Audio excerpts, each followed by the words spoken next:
السلام علیکم، خیرت سے ہیں انشاءاللہ؟ والسلام علی من اتبع الہدی جناب۔ واہ جی، جی سر، ٹھیک ہیں آپ انشاءاللہ؟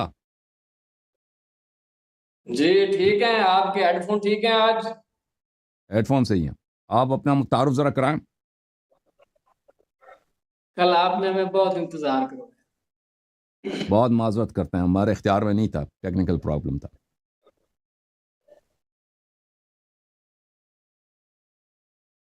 جی تو بات شروع کریں۔ ذرا تعارف کرا دیں، آپ کون ہیں، اسم گرامی کہاں ہیں، کہاں سے کال کرتے ہیں، کام کیا کرتے ہیں، مصروفیت کیا آپ؟ غلام مصطفیٰ رضوی نام ہے میرا، جی لاہور سے تعلق ہے اور امام ہے۔ ٹھیک، میں امام مسجد ہے۔ تو کس موضوع پہ بات کو ہاں گفتگو کرنا چاہیں؟ بسم اللہ کریں۔ جس موضوع پہ آپ نے چیلنج دیا ہے شیخین کا اسلام شیخین کے ثابت کر۔ ایمان پہ، جی جی جی جی، بسم اللہ، بسم اللہ۔ تو اس حوالے سے سب سے پہلے تو دو تین باتیں میں آپ سے ڈسکس کرنا چاہتا ہوں جی سر۔ تاکہ وہ ہم معاملات طے کر لیں۔ پہلی بات تو آپ مجھے یہ بتائیں کہ کوئی سوال کرنا چاہتا ہوں، آپ جواب دیں گے؟ جی بالکل۔ ہاں ٹھیک ہے۔ کہ کسی کے کفر کو ثابت کرنے کے لیے جو دلیل ہے وہ کس پائے کی ہونی چاہیے بندے کے پاس؟ صحیح دلیل ہونی چاہیے، صحیح شرعی دلیل دلیل ہونی ہونی چاہیے۔ چاہیے، صحیح دلیل، شرعی دلیل، صحیح دلیل ہونی چاہیے جو اس کے کفر کو ثابت کرے۔ ایسی بات ہو جو شریعت نے اس کو کفر کہا اور پھر اس بات کو کی نسبت اس شخص کے ساتھ صحیح روایت، صحیح حدیث کے ساتھ دیا جائے، ٹھیک ہے نا، اس سے کفر ثابت ہو جائے۔ وہ نہیں، میں جو یہ پوچھ رہا ہوں کہ وہ دلیل ظنی ہو یا قطعی ہو جس کے ذریعے آپ کسی کا کفر یا اسلام ثابت کریں گے؟ وہ دلیل دیکھیں میرے بھائی، وہ حجت ہونی چاہیے، جس چیز کو آپ حجت مانتے ہو۔ اگر آپ ظنی لوگوں یا نے، قطعی سے کوئی فرق نہیں پڑتا۔ عرض یہ ہے کہ آپ اگر ظن کو بہت سارے مواقع پہ حجت مانتے ہیں، اس پہ کہتے ہیں کہ یہ حدیث خبر واحد ظنی ہے لیکن خبر واحد حجت ہے، ٹھیک ہے نا، تو اس سے اگر کسی تو اس چیز سے کو کیا آپ ثابت ہوگا؟ حجت مانتے ہیں تو اس سے ثابت ہو جاتا ہے، ٹھیک ہے نا۔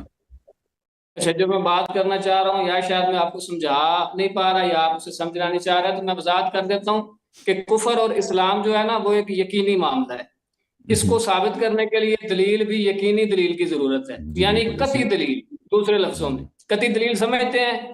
بالکل بالکل سمجھتے ہیں۔ اچھا، اور قطعی دلیل قرآن پاک کے حوالے سے اگر آیت پیش کریں گے اور یا حدیث پاک پیش کریں گے تو کون سی حدیث پاک جو ہے وہ قطعیت کے اوپر دلالت کرے گی؟ تو عرض آپ نے میری بات کو اچھی طرح سے نہیں سنا میرے بھائی۔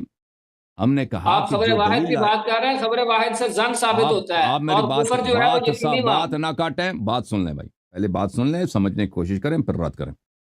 عرض یہ ہے کہ جو دلیل لایا جاتا ہے وہ اہم یہ ہے کہ وہ حجت ہو، ٹھیک ہے نا۔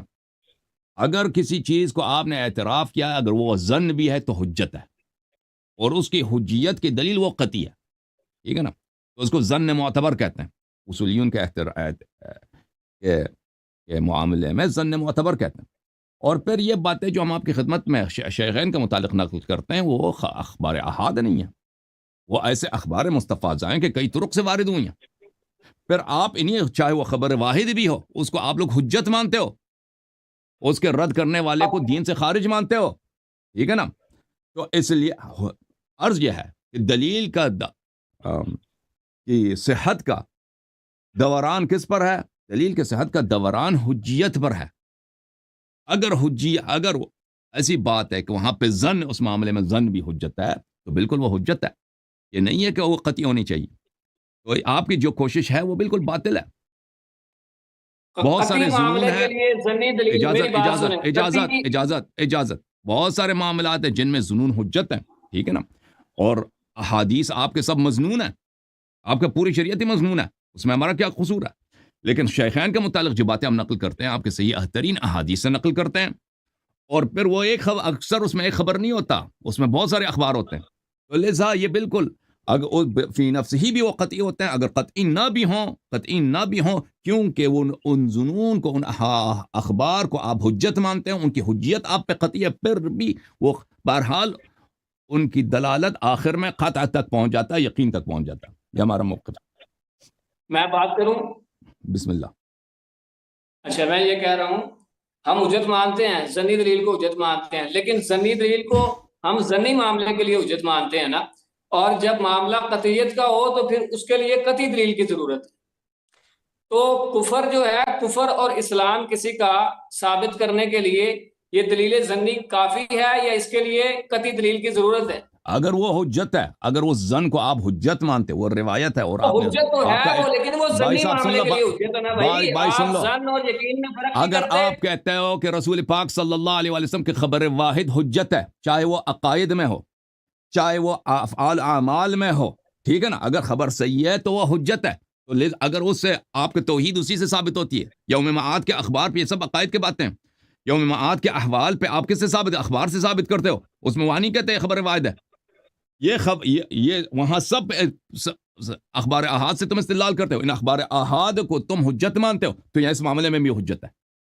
پھر صرف یہ اخبار احاد نہیں ہے، ان کے افعال اور ان کی کرتوت، مثلا ابو بکر کی خلافت منسوس نہیں ہے، یہ خبر واحد ہے، یہ خبر واحد ہے، یہ یقینی ہے کہ اس کی خلافت منسوس نہیں ہے، اور اس کی خلافت بدعت ہے، بدعتی جہنمی ہوتا ہے، یہ خبر واحد ہے، کہاں خبر واحد ہے بھائی؟ پہنچ گیا بھائی۔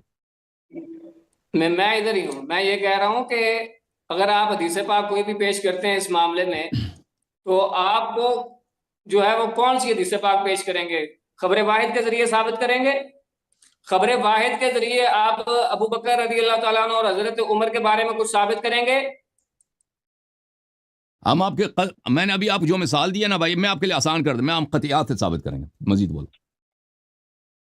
ٹھیک ہے، قطعیات سے ثابت، چلیں یہ بات ڈن ہوگی کہ آپ نے تو پھر اجازت دے دو تاکہ میں قطعیات سے ان کا عدم اسلام ثابت کروں، پھر اس کا رد کر دینا بھائی، ترتیب تو بحث کا یہی ہوگا۔ یہ معاملہ کلیئر ہو گیا کہ آپ قطعیات ثابت کریں گے، ظنیات نہیں پیش کریں گے، ٹھیک ہے؟ اور کون سی حدیث جو ہے وہ، کون سی حدیث قطعیت کے اوپر دلالت کرے گی؟ شروع کروں میں ان کا عدم اسلام میں ثابت کروں بھائی؟ کون سی حدیث پہلے آپ پیش کر دیں نا کہ میں حدیث مشہورہ پیش کروں گا، حدیث متواترہ پیش کروں گا۔ جب آپ کہتے ہیں جب میں نے کہا میں قطعیات سے ثابت کروں گا تو بہت سارے دلائل پیش کریں گے نا۔ آپ صرف حدیث مشہورہ پیش کریں گے یا حدیث متواترہ پیش کریں گے؟ کیونکہ یہ دونوں قطعی ہیں، اس کے علاوہ جو اخبار احاد ہیں وہ آپ پیش نہیں کریں گے، یا قرآن پاک کی کوئی ایسی آیت پیش کریں گے جو صریح الدلالت ہوگی؟ ابھی پیش کریں گے بھائی صاحب، اجازت میں۔ چلیں ٹھیک ہے، آپ اپنا دعویٰ پیش کریں کہ شیخین کے حوالے سے آپ کا کیا دعویٰ ہے؟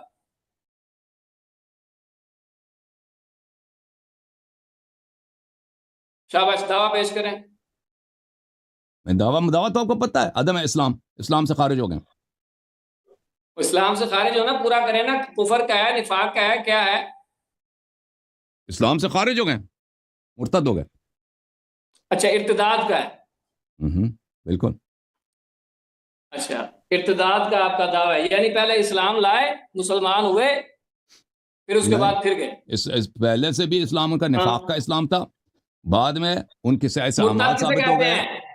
وہ بھائی ارتداد کسے کہتے ہیں؟ ارتداد ایک بندہ مسلمان ہوا ہی نہیں، وہ کیسے مرتد ہو گیا؟ اچھی بات ہے، ابھی دیکھو بھائی صاحب، مجھے بات کرنے دو گے؟ پہلے دعویٰ کلیئر کر لیں، ارتداد کا دعویٰ ہے، نفاق کا دعویٰ ہے، یا کفر کا دعویٰ ہے؟ آپ دعویٰ کلیئر کریں، کیا دعویٰ ہے آپ کا؟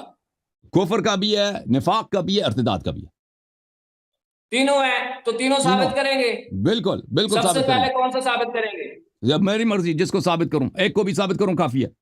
نہیں، آپ اس کو طے کریں نا، ایک کو بھی ثابت کروں نا، اور بھائی میری مرضی، میں جس کو پہلے ثابت کروں، آپ مجھے 10 منٹ دے دینا، مجھے 10 منٹ میں اپنے دلیل پیش کروں گا، پھر آپ رد کر دینا۔ میں آپ کو 10 منٹ دوں گا، لیکن پہلے آپ چیزیں طے کر لیں، آپ ثابت کیا کرنا چاہتے ہیں پہلے آپ یہ بتائیں۔ ہم ان کا کریں گے، چاہے میں، دیکھو بھائی، میں چاہے ان کا نفاق ثابت کر دوں، چاہے ان کا کفر ثابت، چاہے پہلے بتاؤ، جب تک آپ میری مرضی بھائی، کیسے آگے چلو گے؟ میری مرضی، میں جس کو ثابت کروں، ارتداد ثابت کرو گے کہ نفاق ثابت کرو گے، کفر ثابت کرو گے؟ میری مرضی، میں جس کو ثابت کروں میرے بھائی۔ تو آپ کی کیوں مرضی ہے؟ بھائی کفر میں اور بھائی یہ ثابت کرنا موضوع ہے، کروں ہم نا، موضوع طے کر رہے ہیں، آپ نے مناظرے ارتداد کا بھی چیلنج کفر دیا، ہے، موضوع بغیر نفاق موضوع بھی کے کوئی کفر ہے، مناظرہ نہیں ہوتا. آپ کفر کہتے بھی ہیں میں کفر ہے. دلیل ثابت کروں، بھائی صاحب پہلے موضوع طے کریں نا، یہ موضوع کا حصہ ہے، بتائیں آپ کیا ثابت کریں گے؟ میں ان کا عدم اسلام ثابت کروں گا. عدم اسلام چاہے ارتداد ہو، عدم چاہے نفاق ہو، اسلام چاہے کفر ہو. ہاں ان میں سے ایک کی تعیین کر لیں، پھر ہم اس کے مطابق دلائل ضروری سنیں گے. میں آپ تائید کر لوں گا نا، جب میں شروع ہو جاؤں گا تو میں تینوں کی تین ثابت کر دوں گا. جب میں تینوں کی تین ثابت کر دوں گا، میں 10 منٹ میں تینوں کی تین ثابت کر دوں گا. ایک ہی دلیل سے ایک ہی تینوں کو دلیل سے ثابت تینوں کریں کے گے. تین ثابت ہو جائیں گے انشاءاللہ تبارک و تعالی. چلیں ٹھیک ہے، دلیل پیش کریں. چلیں اوکے پیش بھائی. کریں.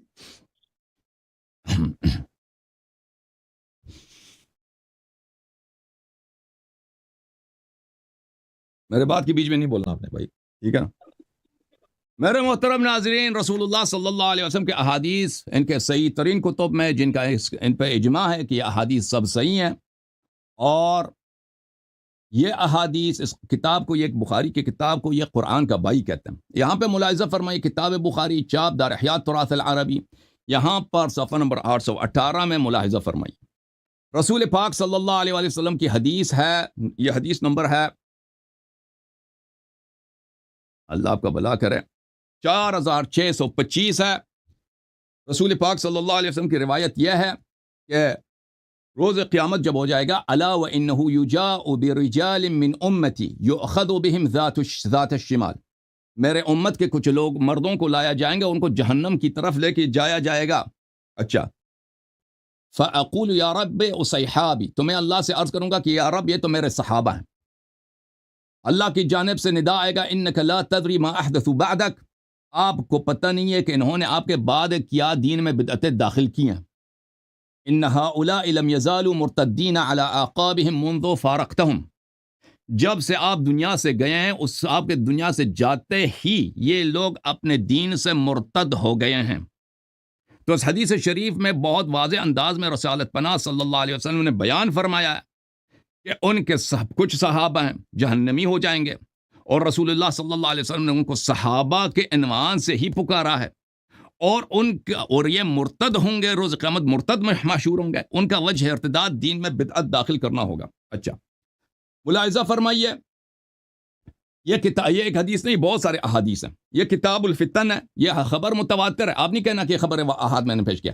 انا فرطکم علی الحوض لیرفعن الی رجال منکم حتی اذا اہویت لاناولهم اختلجوا دونی فاقول ای رب اصحابی فیقول لا تدری ما احدثوا بعدک.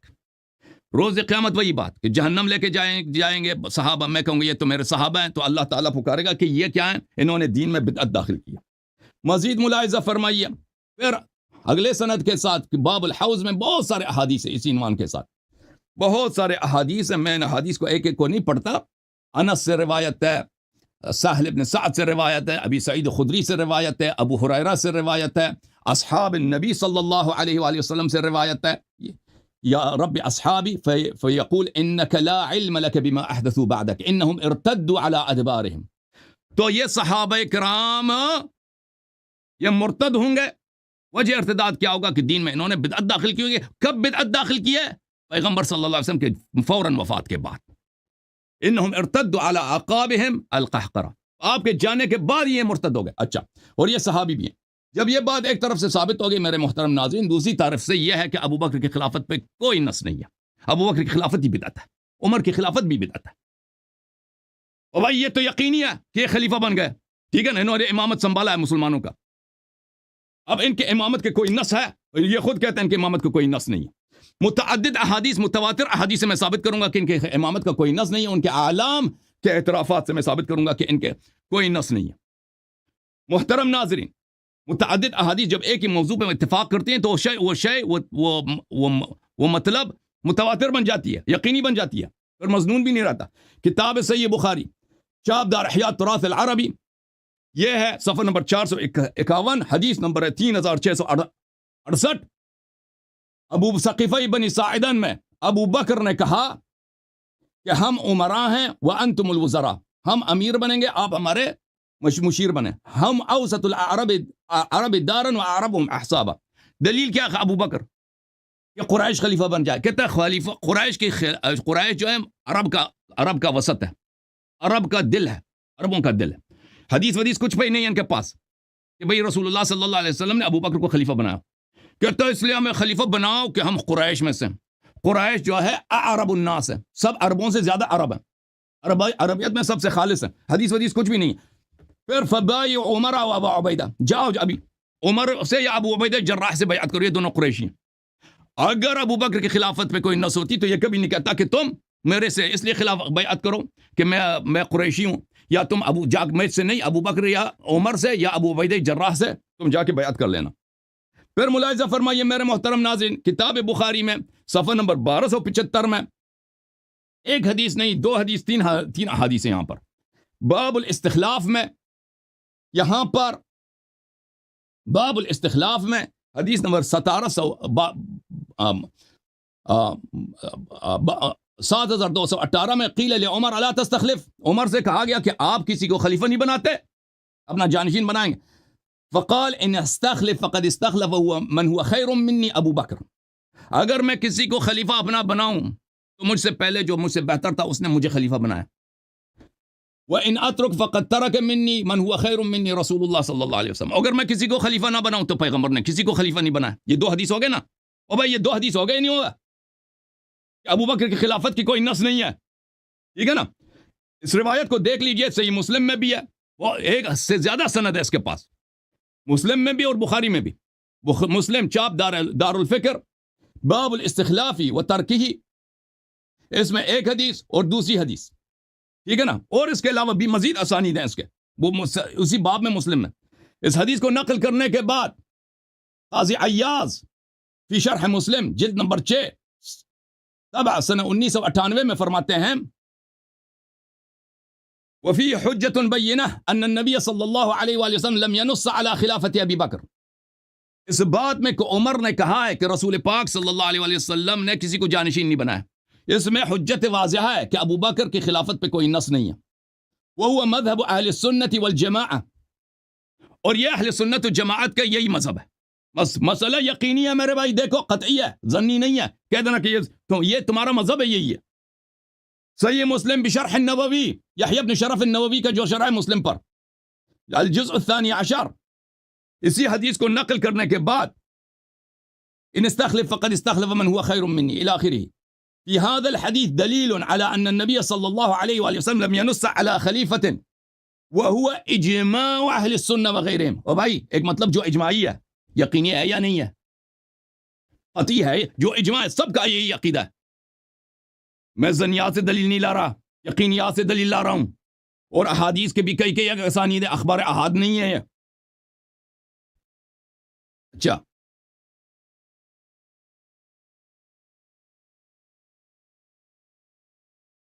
اس کے علاوہ میں آپ کی خدمت میں عرض کروں, یہ کتاب الاحادیث المختارہ لضیاء المقدسی جزء اول, اس کے مقدمے میں ضیاء مقدسی فرماتے ہیں کہ میں نے اس کتاب میں صحیح احادیث جمع کی ہیں. اچھا, اس میں جو حدیث ہے وہ صفحہ نمبر 88 میں حدیث نمبر 12 ہے. اس میں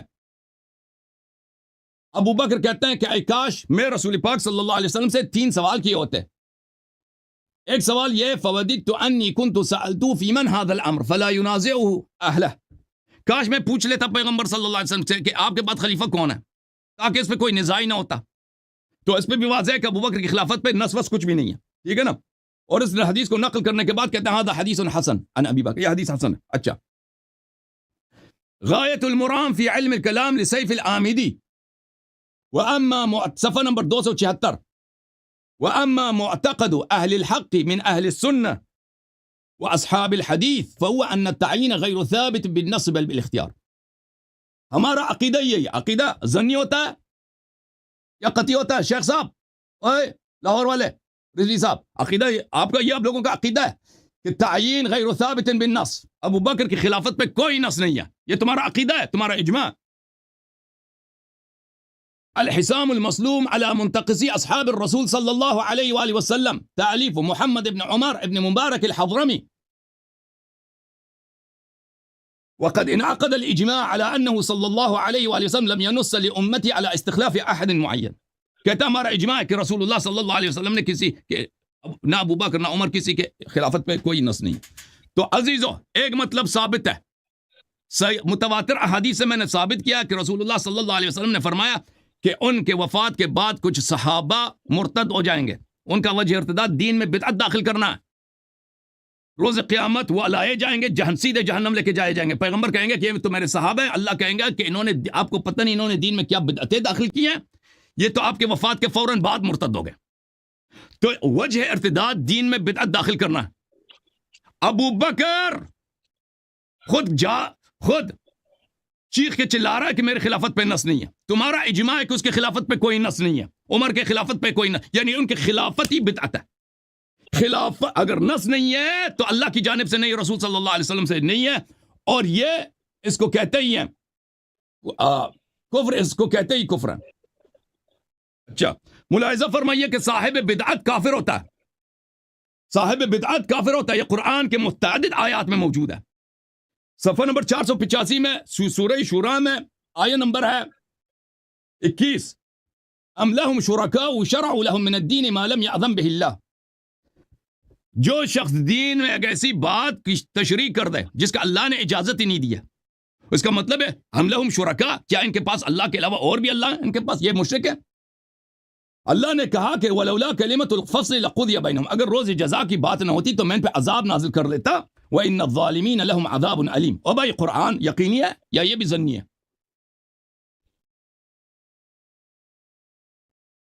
قرآن مجید میں سورہ مبارکہ مائدہ میں فرمایا ومن لم يحکم بما انزل اللہ فاولئک هم الکافرون، جو ما انزل اللہ کے مطابق حکم نہ کرے وہ کافر ہے۔ ابو بکر کی خلافت ما انزل اللہ نہیں ہے، ابو بکر نے اپنے آپ کو خلیفہ کہلایا ہے، پر اس نے اپنے بعد عمر کو بھی خلیفہ بنایا، تو دونوں دین سے ختم، خارج ہو گئے، عدم اسلام ثابت ہو گیا۔ ومن اظلم ممن افترى على الله كذبا او كذب بآياته انه لا يفلح الظالمون، اس شخص سے ظالم تر کون ہے جو اللہ کی آیات کی تکذیب کرے یا اللہ پہ کذب افترا کرے، دین میں جو بدعت داخل کرتا ہے، جو کہتا ہے میں خلیفہ رسول ہوں، رسول صلی اللہ علیہ وسلم نے اس کو خلیفہ نہیں بنایا، اس نے اللہ پہ افترا کیا، رسول پہ افترا کیا۔ اللہ نے فرمایا اس سے ظالم تر شخص کوئی نہیں ہے، اور یہ کہ آپ اللہ پہ افترا کریں یا قرآن کی آیات کی تکذیب کریں برابر ہے۔ قرآن کی آیات کی تکذیب سب جانتے ہیں کہ کفر ہے، تو پتہ چلا کہ آپ کے دونوں خلیفے بلکہ تینوں خلیفے ہیں، انہوں نے خلافت کا ادعا کیا ہے، خلافت ان کا منصوص نہیں ہے، اللہ اور رسول صلی اللہ علیہ وسلم کی جانب سے نہیں ہے، یہ لہٰذا یہ بدعتی ہیں، یہ کافر ہیں۔ ومن اظلم، سورہ مبارکہ میں عنکبوت میں، ومن اظلم ممن افترى على الله كذبا او كذب بالحق لما جاء اليس في جهنم مثوى للكافرين۔ اور بھائی اس سے زیادہ گناہگار کافر کون شخص ہے جو اللہ پہ افترا باندھتا ہے؟ کیا جہنم کافروں کا ٹھکانہ نہیں ہے؟ تو بہرحال میرے محترم ناظرین، میں نے یقینیات سے ثابت کر دیا، یقینیات سے ثابت کر دیا، یہ سب باتیں ان میں کوئی بات ظنی نہیں۔ ابو بکر نے خلافت سنبھالا ہے، یہ یقینی ہے، عمر نے خلافت سنبھالا، یہ یقینی ہے، عثمان نے خلافت سنبھالا، یہ یقینی ہے۔ ابو بکر کی خلافت پہ نص نہیں ہے، یہ یقینی ہے، میں نے متواتر سے بتا دیا، ان کا اجماع اسی بات پر ہے، ٹھیک ہے نا۔ ابو بکر کی عمر کی خلافت پہ نص نہیں ہے، میں نے تواتر سے ثابت کر دیا، ان کا اجماع اسی مسئلے پر ہے۔ جب ان کی خلافت پہ کوئی نص نہیں ہے تو اسی بدعت اسی کو کہتے ہیں، جس کو اللہ اور رسول صلی اللہ علیہ وسلم نے اپنا خلیفہ نہیں بنایا، ان لوگوں نے ان لوگوں نے اپنا خلیفہ کہتے ہیں۔ تو پتہ ہے چلا میرے محترم ناظرین کہ ان کے دونوں بلکہ تینوں خلیفہ دین سے خارج ہیں۔ میری بات ختم ہے، اب جواب دے دو۔ رضوی صاحب آپ کی باری ہے، یہ مطالعہ کر رہا ہے، بھائی کاٹ کے بھاگ گیا رضوی کاٹ کے بھاگ گیا۔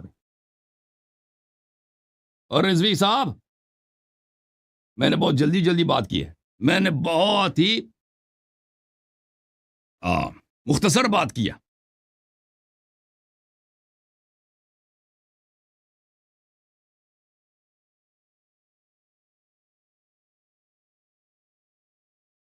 ہاں رضوی صاحب آ گئے، میری باتیں سن رہے تھے آپ یا کتاب مطالعہ فرما رہے تھے؟ مائک اپنا کھول دیں بھائی، مائک اپنا کھول دیں۔ یہ آپ کے آپریٹر نے مجھے یہاں سے خارج کر دیا تھا۔ آپریٹر آپ کو خارج نہیں کرتا، آپ خود شاید خارج ہو گئے۔ ابھی اچھا میری بات سنو، میری آپ بات نے سنو، میرے دو باتیں تین سنی باتیں، ہیں، ایک تو میرے باتوں کے وقت یہ کتاب پڑھ رہے تھے بھائی، ابھی میں نے کیونکہ میری آپ کی باتیں ان کو باتیں سمجھ ساری نہیں آئی سنی، نا، او بھائی کیوں؟ میں آپ کی ساری باتوں کا اور جواب بھائی دیتا ہوں، میرا ادھر آپ سے میری طرف دیکھو، گلایہ سن لیں، اور میری ادھر گلایہ آپ میں سن لیں، آپ کی باتوں میرا کا گلایہ جواب آپ سن لو دیتا ہوں، پہلے، میں نے ساری باتیں ان دو کانوں سے گلایہ سنی سن لو ہیں، میرا، گلایہ اور سن میں لو، تمہاری گلایہ شکوہ سن لو بھائی. میں نے دیکھا، سب لوگوں نے دیکھا کہ میں جب بات کر رہا تھا آپ کتاب کھول کے کتابیں پڑھ رہے تھے، ٹھیک ہے میں نا؟ حوالے دیکھ رہا تھا، جو تم آپ حوالے دے رہے تھے میں وہ آپ کے یہ میں حوالے جب میں کتاب سے میں دکھا رہا تھا آپ کے سامنے، حوالے جب میں دکھا رہا تھا تو آپ کو چاہیے تھا کہ جو میں دکھا رہا ہوں اس کو دیکھ لیتے نا، وہ تو آپ دیکھ نہیں رہتے. میں ادھر سے جو دیکھوں آدمی گا نا، میرے جو پاس آدمی جب پڑھ ہے رہا تو ہوتا ہے، جو آدمی پڑھ رہا میں ہوتا ہے میں وہ بولنے سارے والے کی بات جواب نہیں دوں گا، سمجھتا، وہ بولنے والے کی بات نہیں میں وہ سمجھتا. دوں گا، میں جواب دیتا ہوں، آپ ابھی جواب سنو. اگر آپ میں کو نے آپ سمجھ کی نہیں ساری آئی ہے تو میں باتیں چپ کر دوبارہ کے سنی تکرار ہے، کروں. آپ میری باتیں سنو. میں نے آپ کی باتیں سنی یا میری بات سنو؟ نہیں سنی آپ نے، اچھی طرح سے نہیں سنی آپ نے. میں نے سنی ہے. سب میں لوگوں جواب نے دے رہا دیکھا ہوں کہ نا، آپ پڑھ رہے او تھے. بھائی چپ تو کرو نا، ہم، میں جواب دوں گا نا، جو آپ نے باتیں کی میں اس کا جواب دیتا ہوں. وہ آپ کا ظن ہے. میں اس کا جواب دیتا ہوں جو آپ نے باتیں کی ہیں ساری چلیں بسم دلائل کا میں جواب دیتا ہوں. سنو توجہ سے، دلائل سے میں جواب آپ کی دیں. بات کے دوران نہیں بولا، آپ نے نہیں بولی، چپ کر کے اوکے، میری بات سن لیجیے. سن لیں، جتنی سن لیں دیر میں بھائی. بات کروں گا آپ نے میری بات سننی. موضوع سے خارج نہیں ہونا بھائی، جیسے میں موضوع سے خارج نہیں ہونا، آپ نے موضوع سے نہیں خارج ہونا، میرے ہی دلائل ابھی پہ تو بات پتا کرنی ہے چلتا بھائی. ہے نا کون موضوع سے خارج ہوا ہے کون نہیں ہوا. ہم، معزز صاحب میں موضوع سے توجہ خارج ہوا فرمائیں. تھا، میں موضوع سے خارج ہوا تھا. چپ کر میری بات سن، میں کر رہا ہوں نا، چپ کر جا. نہیں میں تمہاری نہیں نہیں، بات کے درمیان نہیں بولا، بے ادبی نہیں میں کرنا، نہیں بولا، تم نے نہیں بولنا. بے ادبی نہیں تم کرنا، نے جو اپنی بات کی ہے میں نے چپ بے کر کے سنی ادبی ہے. نہیں اب چپ کرنا، کر کے سنو، بے میری ادبی نہیں بات کرنا. چپ کر کے نہیں سنو. بولو چپ کر، اس طرح اس لہجے سے میری بات نہ بات کریں مجھ سے. تم چپ کرو. میری بات بے میری ادبی بات نہ سنو. کرو، گستاخی نہ کرو. جب تم بات کر رہے تھے میں بولا تھا درمیان میں. میں آپ سے عرض کر رہا ہوں کہ آپ نے بولا ہے کچھ، میں نے آپ سے انہوں نے کچھ بولا تھا، میں نے آپ اعتراض کیا چپ ان کے کر کے جملے میری پر. بات سنیں. ٹھیک ہے میری بات سنیں توجہ. میں آپ سے معزز موضوع سے صاحب نہیں نکلا تھا، آپ نے موضوع سے نہیں نکلنا ہے، میں وارننگ دے رہا ہوں آپ میں کو. ابھی بتاتا ہوں کون موضوع سے نکلا کون نہیں. میں موضوع سے نکل گیا تھا، میں موضوع سے نکل گیا تھا ہاں ابھی. نکل گیا تھا موضوع سے. میں بتاتا ہوں کیسے نہیں، میں میں نے کیا بتاتا ہوں نا. میں نے کیا اور وہ تو اجنبی بات صحیح، کیا، میں نے میں موضوع سے کیا بتاتا ہوں اجنبی نا. بات کیا. او بھائی تو سن تو لے، تیری بات میں نے چپ کر کے سنی ہے، تم بیچ میں بول رہے ہو. تو کہہ دینا، جب ایک شخص پہ بہتان لگا رہے ہو کہ آپ موضوع سے نکل گئے تھے تو بتاؤ نا میں نے کیا بات کی ہے موضوع تو سے میں باہر. بتاتا ہوں کہاں نکلے تھے، مجھے ہاں بولنے دو بولیں، گے تو بتاؤں گا نا. بولیں. ایک تو یہ ہے کہ مجھے اب میوٹ نہیں کرنا، آپ کا جو آپریٹر ہے مجھے بار بار میوٹ کرتا ہے. میں کیوں دوسری میوٹ بات کروں، یہ آپ نے میری ہمارا یہ بات کام کے نہیں ہوتا درمیان کسی کو بولنا میوٹ نہیں. کرنا. مجھے سوال کا جواب مجھے دے دو، میں بولنا کب نہیں موضوع سے ہے. نکل گیا تھا، جواب دے دینا اس کا. میں دے دیتا ہوں. معزز صاحب یہ توجہ فرمائیں. موضوع یہ تھا کہ حضرت صدیق اکبر اور فاروق اعظم کا کفر، ارتداد اور نفاق. ان موصوف نے کہا تھا کہ میں تینوں کو ایک ہی دلیل سے ثابت کروں گا. اچھا پھر جب انہوں نے ثابت، وہ جو پہلی انہوں نے حدیث پاک پڑھی ہے اس میں انہوں نے کہا کہ نبی علیہ الصلوۃ والسلام کے جو ہے وہ کچھ اصحاب کے بارے میں انہوں نے بات کی کہ جب وہ اللہ تبارک و تعالیٰ ان کو جہنم میں بھیجے گا تو خالق کائنات سے محبوب علیہ السلام پوچھیں گے کہ یا اللہ یہ تو میرے اصحاب ہیں. اب وہاں پہ مجھے یہ بتاؤ کہ کیا صدیق اکبر کا نام ہے، وہاں پہ فاروق اعظم کا نام ہے؟ اگر وہاں پہ صدیق اکبر اور فاروق اعظم کا نام نہیں ہے تم کیسے استدلال کر سکتے ہو کہ اس حدیث سے مراد فاروق اعظم اور صدیق اکبر ہے؟ نمبر ایک بات. اب میری ساری باتیں سن لو پھر اپنی ٹرن میں اس کا جواب دینا. اب دوسری بات پہ آ جاؤ. ہمارا موضوع تھا ارتداد، نفاق اور کفر. آپ نے اس کے بعد جتنے بھی دلائل دیے ہیں وہ سارے کے سارے خلافت پہ دیے ہیں. خلافت ایک الگ معاملہ ہے کہ آپ کی خلافت کے اوپر نص ہے یا نہیں ہے، یہ ایک الگ معاملہ ہے. ہمارا اس کے اوپر ابھی بات نہیں ہے کہ خلافت منسوس ہے یا منسوس نہیں ہے، یہ تو ہماری بات ہوئی نہیں، یہ میں نے بات کی نہیں. ہمارا ان کے اسلام اور کفر کے حوالے سے بات ہے. آپ کو چاہیے تھا کہ جتنے دلائل دیتے وہ سب اس بات کے اوپر دلالت کرتے کہ وہ اپنے اسلام سے نکل چکے تھے. آپ نے جو دعویٰ کیا تھا اس دعوے کے اوپر آپ نے ایک دلیل بھی نہیں دی، اور جو آپ نے دلیل دی ہے اس میں حضرت صدیق اکبر اور فاروق اعظم کا نہ کوئی نام ہے، نہ ان کی طرف کوئی اشارہ ہے، نہ کوئی اور معاملہ ہے. آپ معزز صاحب میری طرف آئیں. میں آپ کو بتاتا ہوں کہ حضرات صحابہ کرام یہ دونوں اس حال میں تھے اور اللہ رب العزت کی ذات کی بارگاہ میں ان کا کیا مقام تھا اور محبوب علیہ السلام کی بارگاہ میں ان کا کیا مقام تھا. توجہ فرمائیں. قرآن پاک کے اندر جہاں اللہ رب میرے باتوں العزت کا نے جواب یہی ہے.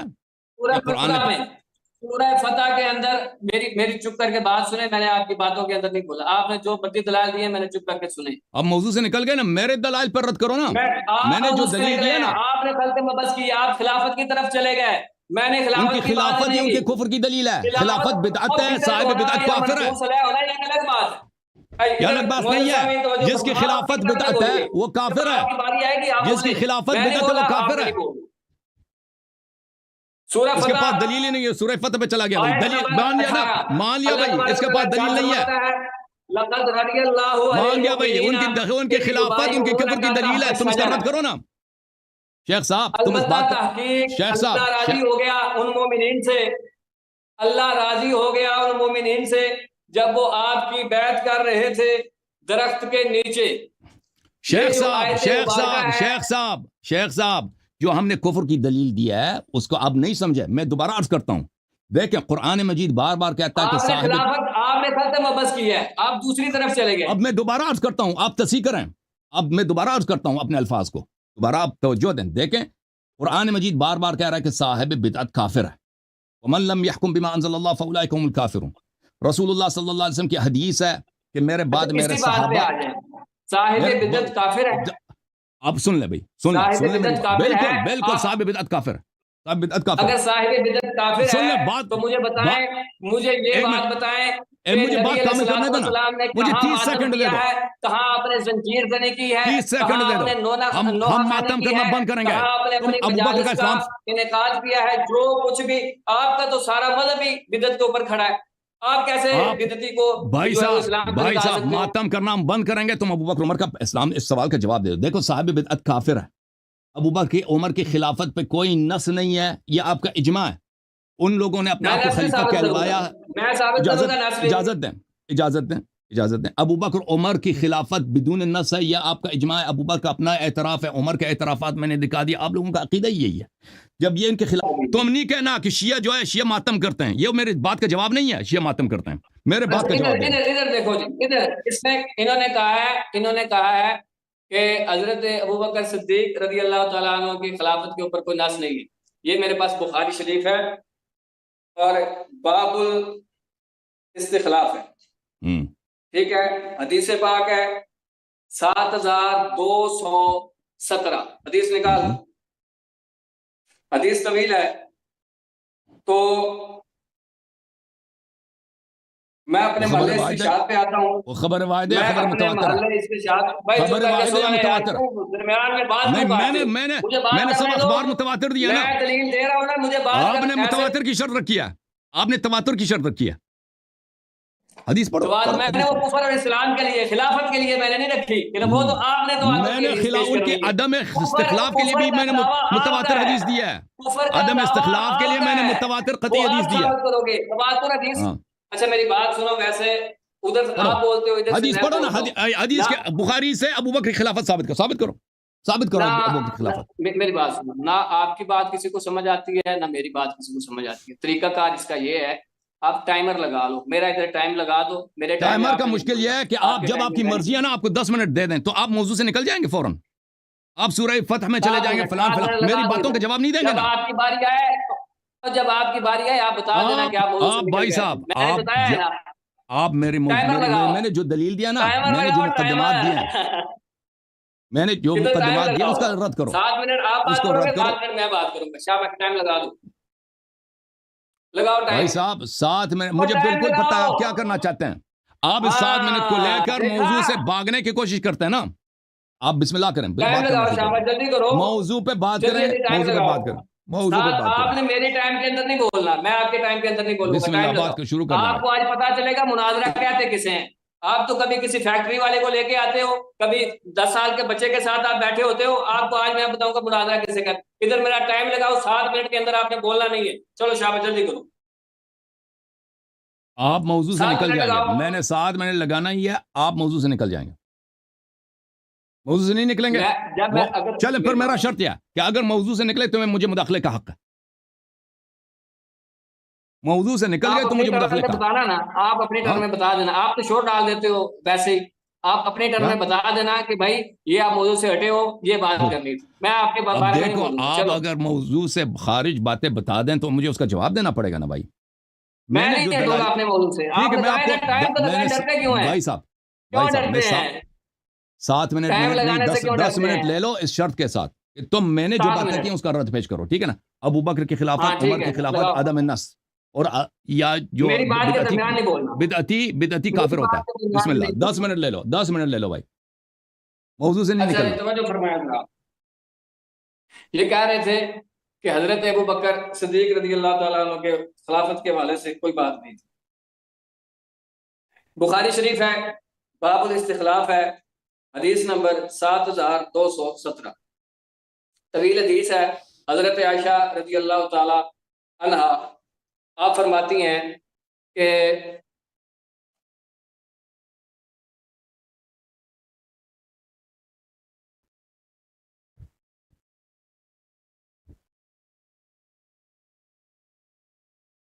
نبی علیہ الصلوۃ والسلام ارشاد فرماتے ہیں فقال النبی، میں اس حدیث جہاں سے میں نے استدلال کرنا ہے میں اس مقام سے پڑھ رہا ہوں۔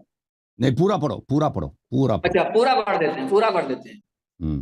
ہم سے بیان کیا یحییٰ بن یحییٰ نے خبر دی ہمیں سلیمان بن بلال نے، اور وہ یحییٰ بن سعید سے روایت کرتے ہیں، کہتے ہیں میں نے سنا قاسم بن محمد عربی کو، بھی وہ پڑھو، کہتے ہیں عربی کہ بھی پڑھو. حضرت عائشہ جیسے رضی اللہ تعالی عنہا نے کہا ہائے میرا سر، یعنی آپ کے سر میں تکلیف تھی، درد تھی، تو آپ نے فرمایا ہائے میرا سر۔ رسول اللہ صلی اللہ علیہ وسلم نے عربی ارشاد کیوں نہیں پڑھ رہے؟ فرمایا، عربی نہیں پڑھنا آتا؟ اور مولوی صاحب آپ نے کہا آپ امام ہیں، عربی نہیں پڑھنا آتا؟ عربی پڑھو نا، اس کے بعد اردو پڑھو. پڑھتا ہوں۔ پڑھو. فقال رسول اللہ صلی اللہ علیہ وسلم ذاک لو کانا فانا ذاکی حی۔ ذاکی ذاکی عائشہ عورت ہے، ذاکی ہو جائے گی، ذاکا نہیں ہو جائے گا. یہاں ذاکا سے کیا مراد ہے؟ ذاکی ذاکی کا حرف خطاب ہے. مخاطب اگر مؤنث ہو تو کہیں گے ذاکی. ٹھیک ہے نا. ذاکی. یہ ذاکا ہے کیا؟ مجھے یہ بتاؤ آپ۔ ذا حرف، ذا اسم اشارہ ہے، کاف حرف خطاب ہے. علماء جانتے ہیں اس بات کو. مخاطب اگر مؤنث ہے تو کاف مؤنث پڑھیں گے، ذاکی پڑھیں گے. ٹھیک ہے نا. پڑھتے جاؤ، پڑھتے جاؤ فاضل صاحب. لو کانا وانا سننا حی نہیں آتا. فاستغفروا لکی، تو آپ نے فرمایا کہ اگر میں زندہ ہوا، یعنی حضرت عائشہ رضی اللہ تعالیٰ عنہ نے فرمایا کہ ہائے میرا سر، تو آپ نے ارشاد فرمایا کہ اگر میں زندہ ہوا تو میں تیرے لیے بخشش کی دعا کروں گا۔ اور حضرت عائشہ رضی اللہ تعالیٰ عنہ نے ارشاد آگے سے عرض کی کہ ہائے ہلاکت، اللہ کی قسم عربی کیوں میرا نہیں تو پڑھنا چھوڑ یہ دیا؟ عربی گمان ہے عربی کہ ختم ہو گیا آپ کی. عربی پڑھو نا، آپ میری موت چاہتے ہیں۔ عربی پڑھو نا فاضل صاحب. عربی ختم ہے آپ کی، دل ختم ہے، کیا ہوا؟ واللہ عربی پڑھو. انی لأظنک تحب موتی، آپ نے ارشاد فرمایا کہ اللہ کی قسم مجھے تو یہ لگتا ہے کہ آپ میری موت چاہتے ہیں۔ ولو کان ذالک لظللت آخر یومک معرسا ببعض ازواجک، تو آپ نے کہا کہ اگر ایسا ہے تو مجھے تو یہ لگتا ہے کہ آپ اپنی بعض ازواج میں سے کسی کے پاس وقت گزاریں گے، یعنی اگر میں فوت ہو گئی تو آپ اپنی بعض ازواج میں سے کسی کے پاس چلے جائیں گے۔ نبی علیہ الصلوۃ والسلام نے ارشاد فرمایا کہ بل انا رأساہ، آپ نے ارشاد فرمایا کہ نہیں مجھے تو خود تکلیف ہے، یعنی نبی علیہ الصلوۃ والسلام نے ارشاد فرمایا کہ میری اپنی طبیعت خراب ہے۔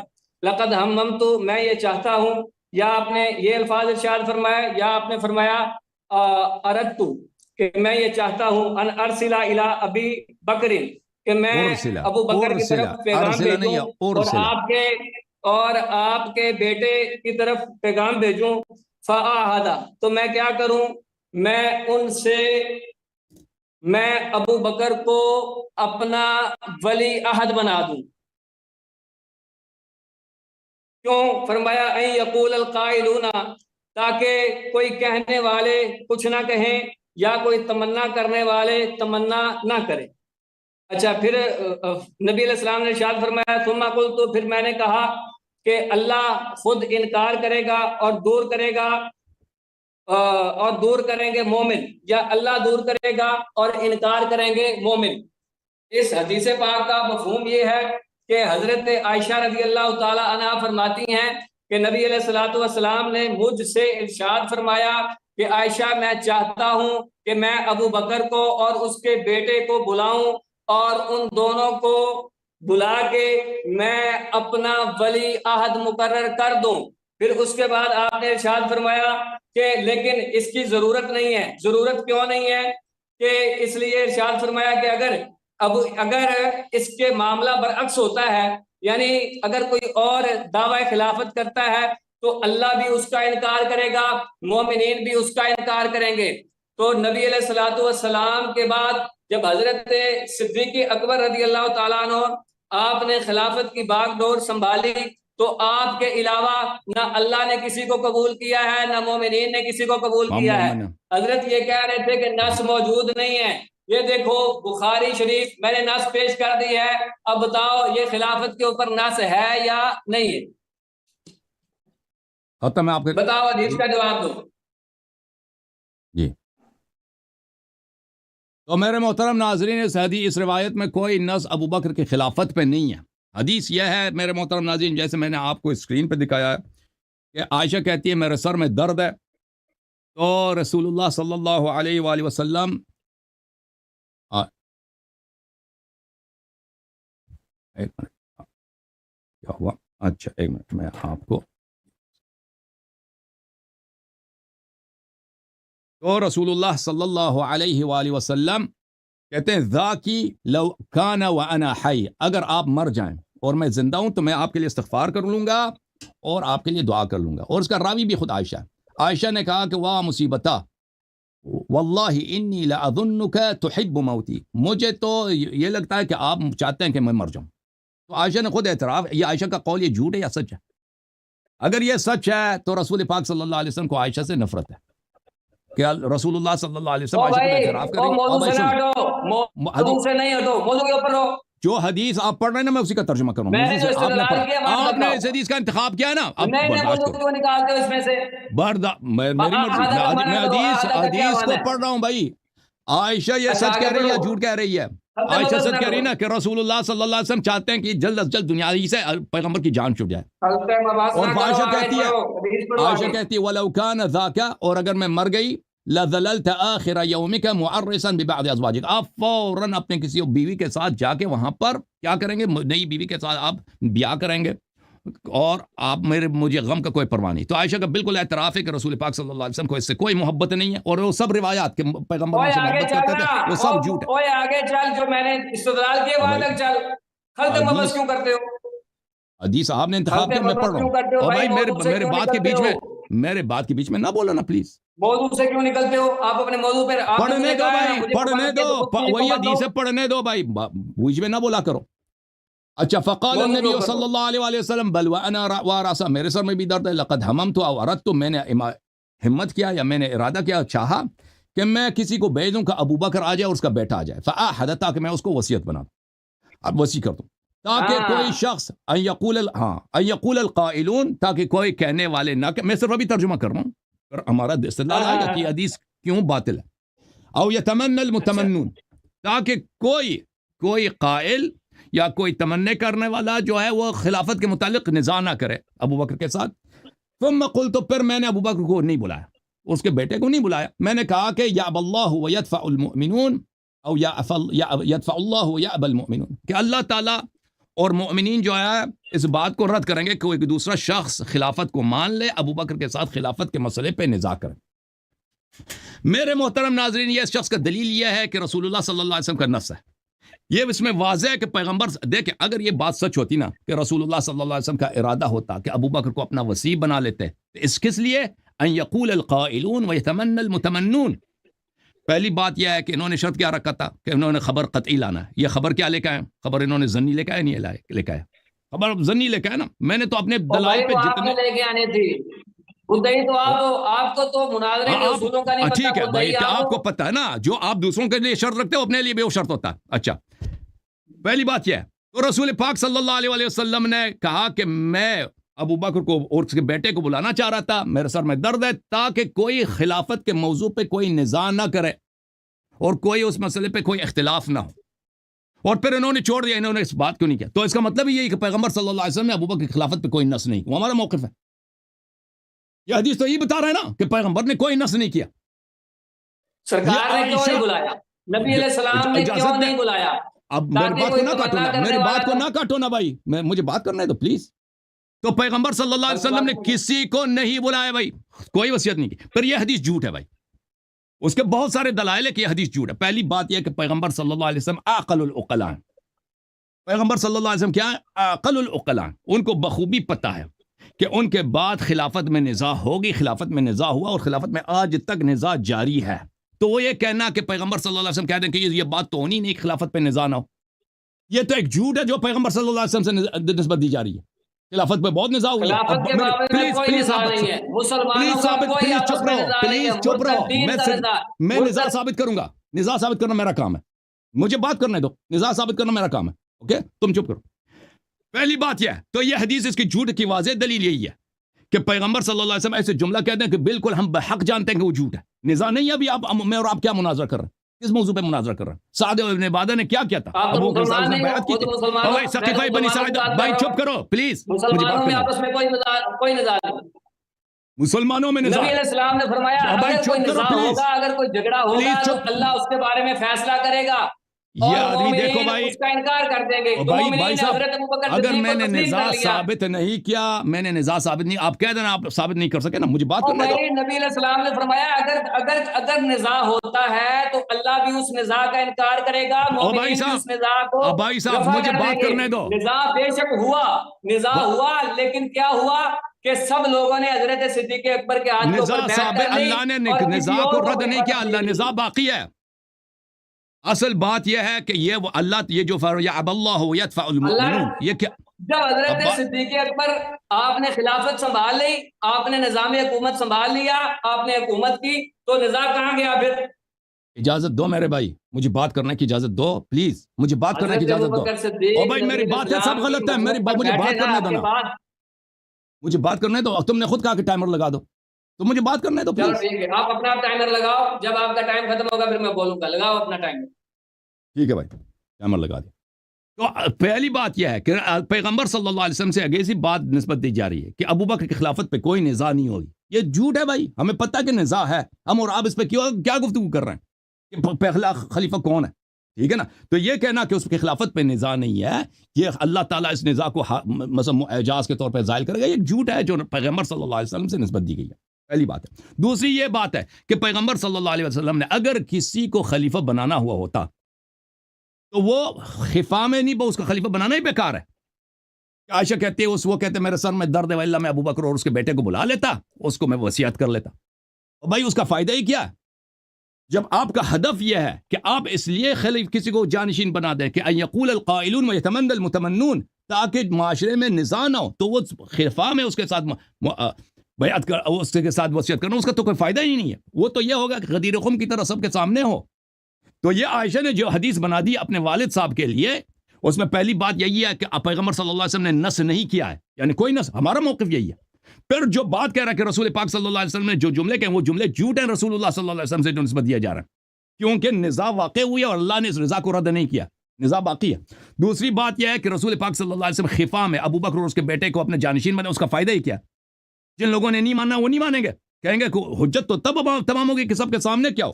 پھر اس کے بعد جو اگلی حدیث ہے, یہ ابو عمر جو ہے, عمر کو آپ کے دین میں کوئی پرچون والا آدمی ہے کہ اس کو دین کا پتہ ہی نہیں ہے, سنت کا پتہ ہی نہیں ہے, ابو بکر کی خلافت کا پتہ ہی نہیں ہوا, وہ تو شاہد تھا سب معاملات کا.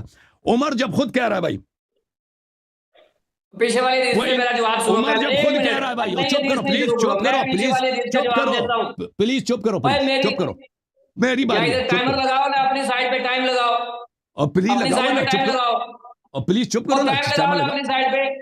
تمہارے جب دل کرے گا تم بولو گے, جب دل کرے گا تب چپ کرو گے, یہ کوئی کام ہے؟ اور ٹائمر لگا ہوا ہے نا, ٹائمر لگا ہوا ہے, اور بھائی چپ کرو تم. وہ جب ابو بکر عمر خود کہہ رہا ہے وَإِنْ أَتْرُكْ فَقَدْ تَرَكَ مَنْ هُوَ خَيْرٌ مِّنِّي رسول اللہ صلی اللہ علیہ وسلم, پیغمبر نے کسی کو خلیفہ نہیں بنایا. اور عمر, اگر یہ پیغمبر, آپ کہتے ہیں نا ابو بکر کی خلافت پہ نص ہے, تو عمر جھوٹا, عمر جھوٹا ہے جو کہہ رہا کہ کسی کی خلافت پہ کوئی نص نہیں ہے.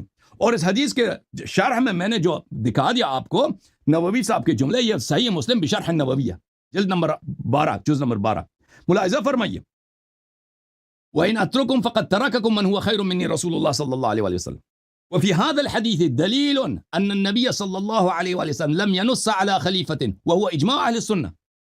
اور بھائی تم ایک باطل بات پہ کیوں تم نے اجماع کیا؟ یہ تو کہہ رہا کہ عدم النص پہ ہمارا اجماع ہے، اہل سنت کا اجماع. یار یہ مجھے یہ میوٹ کیوں کرتا ہے تیرا ساتھ والا بندہ؟ بھائی مجھے نہیں معلوم تمہارا کیوں میوٹ ہو جاتا ہے، تم چپ کرو نا، کیوں میری باری ہے نا. اسے پوچھو اوکے بھائی ادھر اپنی سائڈ پہ ٹائم لگاؤ، ٹائم لگاؤ اپنی سائڈ پہ. تم یہ شخص مناظرہ ہار چکا ہے، ٹائمر تو لگا دیا بھائی، تمہیں نظر نہیں آتا کس چیز سے مناظرہ ہٹ گیا بھائی؟ تم نے کوئی ایک دلیل بھی دی ہے؟ بھائی چپ کرو نا، مجھے بات کرنے دو. سب سے پہلی بات تو اب میں اس حدیث کا جواب دیتا ہوں. سنو چپ کر کے، میری بات سنو چپ کر کے. ابھی ٹھیک بھائی مجھے میری بات ختم نہیں ہوئی ہے، کہتا ہے چپ کرو، بار بار تم میرے بیچ میں بولتے ہو. ٹائمر لگاؤ پھر اپنی سائڈ پہ. کتنی دیر بات کرو گے؟ میں 10 منٹ بات کروں گا، جیسے آپ کو میں نے کہا تھا 10 منٹ بات کرو. تو یہ اجماع اہل سنت ہے، عدم النص اجماع اہل سنت ہے. تو یہ ابو بکر کا قول. پھر ملاحظہ فرمائیے آپ کی خدمت میں جو میں نے ضیاء مقدسی کا قول دکھایا، صحیح حدیث، ابو بکر نے کیا کہا؟ کاش میں پیغمبر صلی اللہ علیہ وسلم سے پوچھتا کہ یہ امر خلافت کس کا حق بنتا ہے تاکہ اس مسئلے پہ کوئی نزاع نہ ہو. میں نے ضیاء مقدسی کا ابو بکر کا اپنا قول ہے، تو واضح ہے کہ ابو بکر کی خلافت پہ کوئی نص نہیں ہے. اچھا میں نے غایت المرام آپ کو دکھا دیا، میں نے بہت سارے، یہ شرح مواقف ہے. آپ جو کہتے ہیں نا، کہتے ہیں کہ دلیل جو ہے خبر واحد جو ہے ظنی ہے، یہ کس کا قول ہے؟ محدثین کا قول تو نہیں ہے کہ خبر واحد ظنی ہے.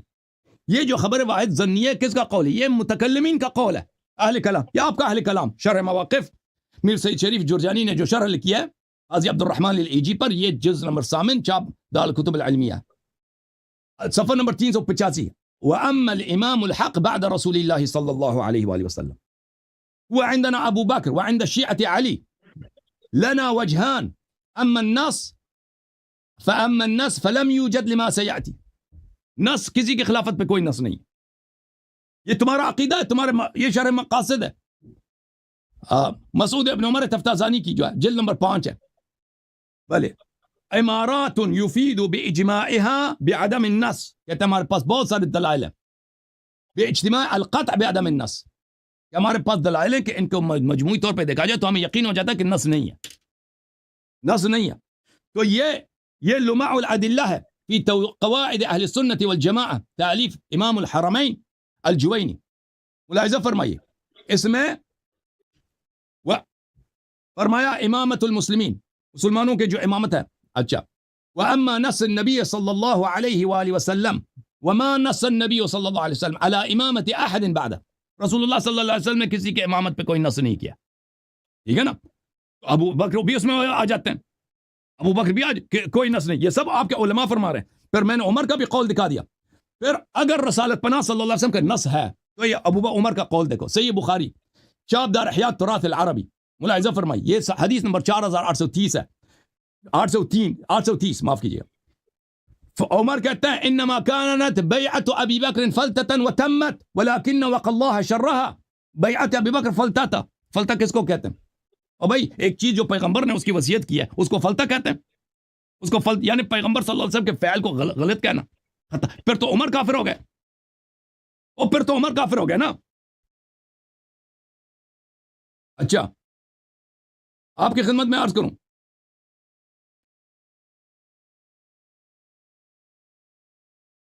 یہ فضائل الصحابہ ہے احمد ابن حنبل کی، چاپ دار ابن الجوزی. ملاحظہ فرمائیے یہاں پر صفحہ نمبر یہ سنہ 1420 میں چھپی ہے، حدیث نمبر 204. اسناد صحیح، اسناد سند اس کی صحیح ہے. سمعت عائشہ وسئلت كان لو من كان رسول اللہ صلی اللہ علیہ وسلم مستخلفا لو استخلف، اگر رسول پاک صلی اللہ علیہ وسلم کسی کو جانشین بناتے تو کس کو بنا لیتے؟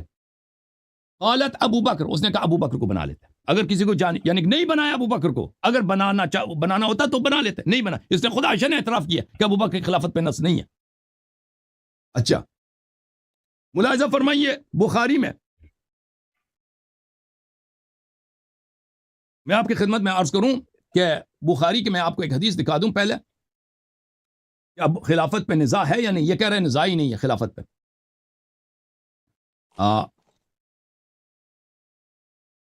حضرت فاطمہ الزہرا سلام اللہ علیہ بلا شک بلا ریب سیدۃ النساء اہل الجنہ، یہ مانتا ہوگا اس بات کو. چاپ دار احیاء تراث العربی بخاری ملاحظہ فرمائی یہاں پر حدیث نمبر 4240 اور 4241. فوجدت فاطمة على أبي بكر في ذلك فهجرته فلم تكلمه حتى توفيت.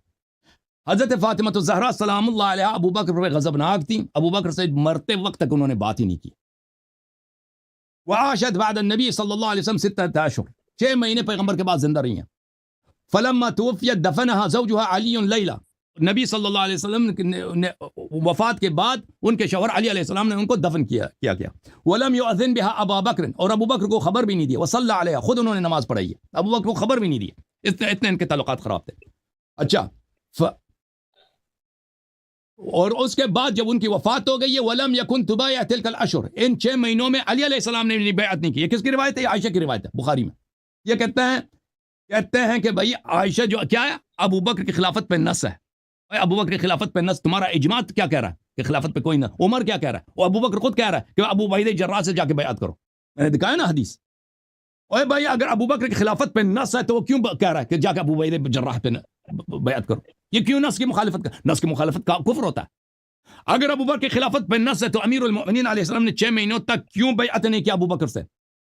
یہ کتاب تاریخ الطبری ہے، کیا مؤسسۃ العالمی للمطبوعات. ملاحظہ فرمائیں یہاں پہ روایت ہے. زہری کہتے ہیں لا ولا احد من بنی ہاشم حتى بايع علی افلم يبايع علی 6 اشہر. کسی نے زہری سے پوچھا کہ وہ 6 مہینے تک علی علیہ السلام نے بیعت نہیں کیا. زہری نے کہا کہ لا ولا احد من بنی ہاشم، بنی ہاشم نے بھی ابو بکر کے ساتھ 6 مہینے تک بیعت نہیں کیا تھا. اور بھائی اچھا یہ بہت ساری کتب میں موجود ہے یہ بات. پھر ملاحظہ فرمائیے صحیح مسلم ہے، یہ کہتے ہیں ابو بکر کی خلافت پہ نص موجود ہے. تو بھائی امیر المؤمنین علی علیہ الصلوۃ والسلام خلیفہ راشد ہیں یا نہیں ہیں؟ مجھے بتاؤ. خلیفہ راشد کہو گے ہے نا؟ یہ صحیح مسلم ہے. باب حکم الفی حدیث نمبر 1757. اس میں عمر صاحب کیا کہتے ہیں علی علیہ السلام سے؟ جب رسول پاک صلی اللہ علیہ وسلم کی وفات ہوئی ہے تو ابو بکر نے کہا ما ترکنا صدقہ. ہاں بس اس کو ختم ہونے، بس اس روایت کو ختم پڑھنے دو بس. فرأیتماہ کاذبا آثما غادرا خائنا. یا علی تو ابو بکر کو کاذب جھوٹا، غادر غدار، آثم گناہگار اور خائن خیانتکار سمجھتا تھا. اچھا ثم توفی ابو بکر وانا ولی رسول اللہ ولی ابی بکر صلی اللہ علیہ رسول اللہ علیہ وسلم. ابو پیغمبر کی وفات ہو گئی، عمر کی ابو بکر کی وفات ہو گئی، اب خلیفہ میں ہوں. فرأیتمانی کاذبا آثما غادرا خائنا. تیرا یہی عقیدہ کہ میں بھی کاذب ہوں، جھوٹا ہوں، غادر ہوں، غدار ہوں، آثم ہوں، گناہگار ہوں، خائن ہوں، خیانتکار ہوں. اور بھائی جس کے خلاف آپ کہہ رہے ہیں نا کہ یا اللہ ورسول یا اللہ والمؤمنون یا یدفع اللہ والمؤمنون، ابو بکر کی خلافت کو اللہ اور مؤمنین جو ہے یہ سب مانیں گے، اس پہ کوئی نزاع نہیں کریں گے. یہ تو ابو عمر خود کہہ رہا ہے کہ علی علیہ الصلوۃ والسلام علی مع القرآن والقرآن مع علی، علی ولی کل مؤمن من بعدی انت منی بمنزلت ہارون من موسیٰ. وہی علی علیہ الصلوۃ والسلام مولا علی علیہ. وہ ابو بکر عمر دونوں کو جھوٹے غدار سمجھتے تھے. الحمدللہ ان کی اپنی کتابیں ہم سب کے نہیں ہیں. بولو مکمل ہوگی بات جی. ہاں اب آپ نے میری بات کے درمیان نہیں بولی. سب سے پہلی بات تو یہ ہے کہ حدیث پاک کو اس نے کہا جی یہ جھوٹی حدیث ہے. کیوں جھوٹی حدیث ہے؟ کیونکہ اس کے نظریے کے خلاف ہے. یعنی جو حدیث جو قرآن کی آیت اس کے نظریے کے خلاف ہوگی یہ اس کو رد کر دے، ٹھیک ہے، اور جو اس کے نظریے کے مطابق ہوگی یہ اس کو مان لے. اول بات تو یہ ہے کہ یہ جو طریقہ کار ہے نا یہ بنی اسرائیل کے علماء کا طریقہ کار تھا. بنی اسرائیل کے یہودی اور عیسائی لوگوں کا یہ طریقہ تھا. قرآن پاک نے اس کو بیان کیا ہے افتؤمنون ببعض الکتاب وتکفرون ببعض، کہ کیا تم بعض کتاب کو مانتے ہو اور بعض کا انکار کرتے ہو. تو میٹھا میٹھا ہاپ ہاپ اور کوڑا کوڑا تھو تھو، جو چیز اس کے موافق آ جائے وہ کہتا ہے یہ ٹھیک ہے، اور جو اس کے نظریے کے خلاف آ جائے اس کو رد. لہذا یہ کہہ کے کہ یہ حدیث جھوٹی ہے یہ اپنی جان نہیں چھڑوا سکتا. فآہدہ اس کا ترجمہ بھی اس نے کیا ہے، اور بلکہ پوری حدیث کا مفہوم میں یہ سمجھتا ہوں کہ مجھ سے بہتر طریقے سے اس نے بیان کیا ہے، جس کے اندر بالکل یہی بات ثابت ہو رہی ہے کہ نبی علیہ الصلوۃ والسلام نے یہ فرمایا کہ میرا دل یہ چاہتا ہے کہ میں ابو بکر کو بلاؤں اور پھر میں ان کو جو ہے وہ اپنا ولی عہد بنا دوں۔ اچھا، اس کے بعد جو معاملہ ہے وہ یہ ہے کہ آگے والی جو ہے نا 2-3 سطریں، اس کے اندر یہ گڑبڑ کر رہا ہے، اس کے مفہوم کو غلط طریقے سے پیش کر رہا ہے۔ کہتے ہیں نبی علیہ الصلوۃ والسلام نے یہ ارشاد فرمایا ہے کہ یعنی سرکار نے پہلے اس ارادے کا اظہار فرمایا کہ میں یہ چاہتا ہوں کہ میں یہ کام کروں، ابو بکر کو بلاؤں اور اس کو جو ہے وہ اپنا ولی عہد بنا دوں۔ لیکن پھر اس کے بعد نبی علیہ السلام نے ارشاد فرمایا کہ میں یہ خیال کرتا ہوں کہ اس کی ضرورت نہیں ہے۔ ضرورت کیوں نہیں ہے؟ ضرورت اس کی اس لیے نہیں ہے کہ ابو بکر کے علاوہ اگر کوئی اور خلیفہ بنا تو نہ تو اللہ اس کو قبول کرے گا اور نہ اس بندے کو مومنین قبول کریں گے۔ ٹھیک ہے، یعنی اگر کوئی تمنا کرنے والا تمنا کرتا ہے کوئی، اس کا مطلب یہ نہیں ہے، سرکار یہ نہیں فرما رہے کہ نزاع ہونا ہی نہیں ہے۔ سرکار فرماتے ہیں اگر نزاع ہوا، اگر جھگڑا ہوا، اس کا نتیجہ کیا ہے؟ اس کا نتیجہ یہ نکلے گا کہ اللہ اس بندے کو جو ہے وہ مسند عطا فرمائے گا کہ جس کے اوپر مومنین بھی راضی ہوں گے۔ حضرت علی رضی اللہ تعالیٰ عنہ نے جو 6 ماہ تک آپ کی بیعت نہیں نہ کی، تو وہ اس وجہ سے بیعت نہیں کی کہ وہ آپ کی خلافت کے اوپر راضی نہیں تھے۔ حدیث پاک کے اندر یہ بالکل بات موجود ہے کہ آپ نے بیعت اس لیے نہیں کی کہ آپ نے کہا کہ آپ نے ہمیں اپنے مشورے کے اندر شامل نہیں کیا، آپ اگر ہمیں اپنے مشورے کے اندر شامل کر لیتے تو یہ بہت اچھا ہوتا۔ ٹھیک ہے، نمبر 1 بات تو یہ کلیئر ہوگی کہ یہ حدیث پاک کو اس نے کہا ہے کہ یہ جھوٹی ہے۔ اس بندے کا یہی طریقہ ہے کہ جو حدیث اس کے موافق ہو وہ ٹھیک ہے اور جو حدیث اس کے موافق نہ ہو وہ ٹھیک نہیں ہے۔ ابھی تک تو یہ حدیثوں کے اوپر بات کر رہا تھا، اب یہ قرآن پاک کے اوپر بھی بات کرے گا۔ میں دیکھتا ہوں اس آیت کے بارے میں یہ کیا کہتا ہے کہ اللہ تبارک و تعالیٰ نے سورہ فتح کے اندر موضوع سے خارج ہے، موضوع سے نہیں نکلنا، موضوع سے نہیں نکل سکتے، موضوع سے نہیں نکل سکتے، او موضوع سے نہیں نکل سکتے بھائی، موضوع سے نہیں نکل ہمارا سکتے۔ خلافت نہیں ہے، موضوع ہمارا کفر اور اسلام ہے۔ آپ کیا کر رہے ہو؟ موضوع سے تو آپ نکلے ہو، میری جو ایک دلیل گھنٹہ ہو گیا ہے، آپ نکلے ہوئے موضوع سے۔ میری دلیل میں یہ آپ ہے، کو موضوع کی طرف واپس لے کے آ رہا ہوں۔ میرا موضوع یہ کفر ہے اور بھائی اسلام ہے، صاحب، اس کے اوپر موضوع بات یہ کریں ہے، گے۔ میری موضوع دلیل کفر کو اور آپ نے، اسلام ہے، اس کے اوپر بات کریں گے۔ بیعت رضوان کے حوالے سے، بیعت رضوان کے حوالے سے جو آیت، اب یہ اس کی طرف نہیں آئے گا کیونکہ اس کو پتہ ہے، اس کو پتہ ہے جو اس کی دھلائی اس آیت کے اوپر ہونے والی ہے۔ سورہ فتح کے اندر اللہ تبارک و تعالیٰ نے ارشاد فرمایا کہ لقد رضی اللہ عن المؤمنین، اللہ تبارک و تعالیٰ راضی ہو گیا مومنین سے۔ کب راضی ہوا؟ فرمایا کہ اذ یبایعونک، جب وہ آپ کی بیعت کر رہے تھے، کہاں؟ درخت کے نیچے۔ یہ بیعت رضوان کے حوالے سے آیت آئی ہے، آیت نمبر 18 ہے اور سورہ فتح ہے۔ میں اس میں جو 2-3 باتیں عرض کرنا چاہتا ہوں، یہ کہتا ہے کہ حضرت ابوبکر صدیق اور فاروق اعظم نعوذ باللہ وہ اسلام سے پھر گئے تھے، مرتد ہو گئے تھے، کافر ہو گئے تھے یا جو بھی ہو گئے تھے۔ اس کے اوپر ابھی تک اس نے نہ کوئی قرآن کی آیت پیش کی ہے، نہ حدیث پیش کی ہے۔ یہ بندہ خلافت کے مسئلے کو چھیڑ کے بیٹھا ہے، حالانکہ موضوع ہمارا خلافت ہے ہی نہیں۔ ٹھیک ہے کہ خلافت کس کا حق تھا، کس کا حق نہیں تھا، نہ سے ہے یا نہیں ہے، وہ تو میں نے ایک صرف جواب دیا ہے اور یہ پھر اس کے اوپر آ گیا۔ وہ ہمارا موضوع ہے ہی نہیں۔ موضوع میں نے شروع میں کیا کہا تھا کہ آپ نے حضرت ابوبکر صدیق فاروق اعظم کا ارتداد ثابت کرنا ہے، نفاق ثابت کرنا ہے یا کفر ثابت کرنا ہے۔ آپ وہ تو نہیں ثابت کر سکے، میں بتاتا ہوں کہ ایمان کیسے ثابت ہے۔ فرمایا لقد رضی اللہ، البتہ تحقیق اللہ راضی ہو گیا۔ اب لام کس کے لیے آتا ہے مجھے بتاؤ، لام کس کے لیے ہے؟ لام بھی تاکید کے لیے ہے، قد آتا ہے تحقیق کے لیے، یعنی لام اور قد بول کے اللہ نے اس بات کو پختہ کیا ہے جو آگے کرنے والا ہے۔ وہ بات کیا ہے؟ فرمایا اللہ راضی ہو گیا مومنین سے۔ ان مومنین سے جنہوں نے آپ کی بیعت کی درخت کے نیچے۔ یہ بیعت رضوان کا اللہ تبارک و تعالیٰ بیان فرما رہا ہے، اور بیعت رضوان کے اندر حضرت صدیق اکبر بھی موجود تھے اور حضرت فاروق اعظم بھی موجود تھے۔ اگر آپ اس کا انکار کرو گے، میں بھی بخاری اور مسلم سے یہ بات ثابت کر دوں گا، بلکہ آپ اپنے لیکچر میں اس بات کو تسلیم کرتے ہیں کہ ان دونوں یہ بیعت کے اندر یہ دونوں حضرات موجود تھے۔ حضرت ابوبکر صدیق بھی موجود تھے، حضرت فاروق اعظم بھی موجود تھے۔ او بھائی کدھر گیا ہو؟ بھائی اللہ یاری کدھر گم ہو گیا ہے؟ میں سامنے آپ بات کرتے جائیں۔ آپ سامنے آؤ نا یار، آپ تو اچانک گم ہو گئے۔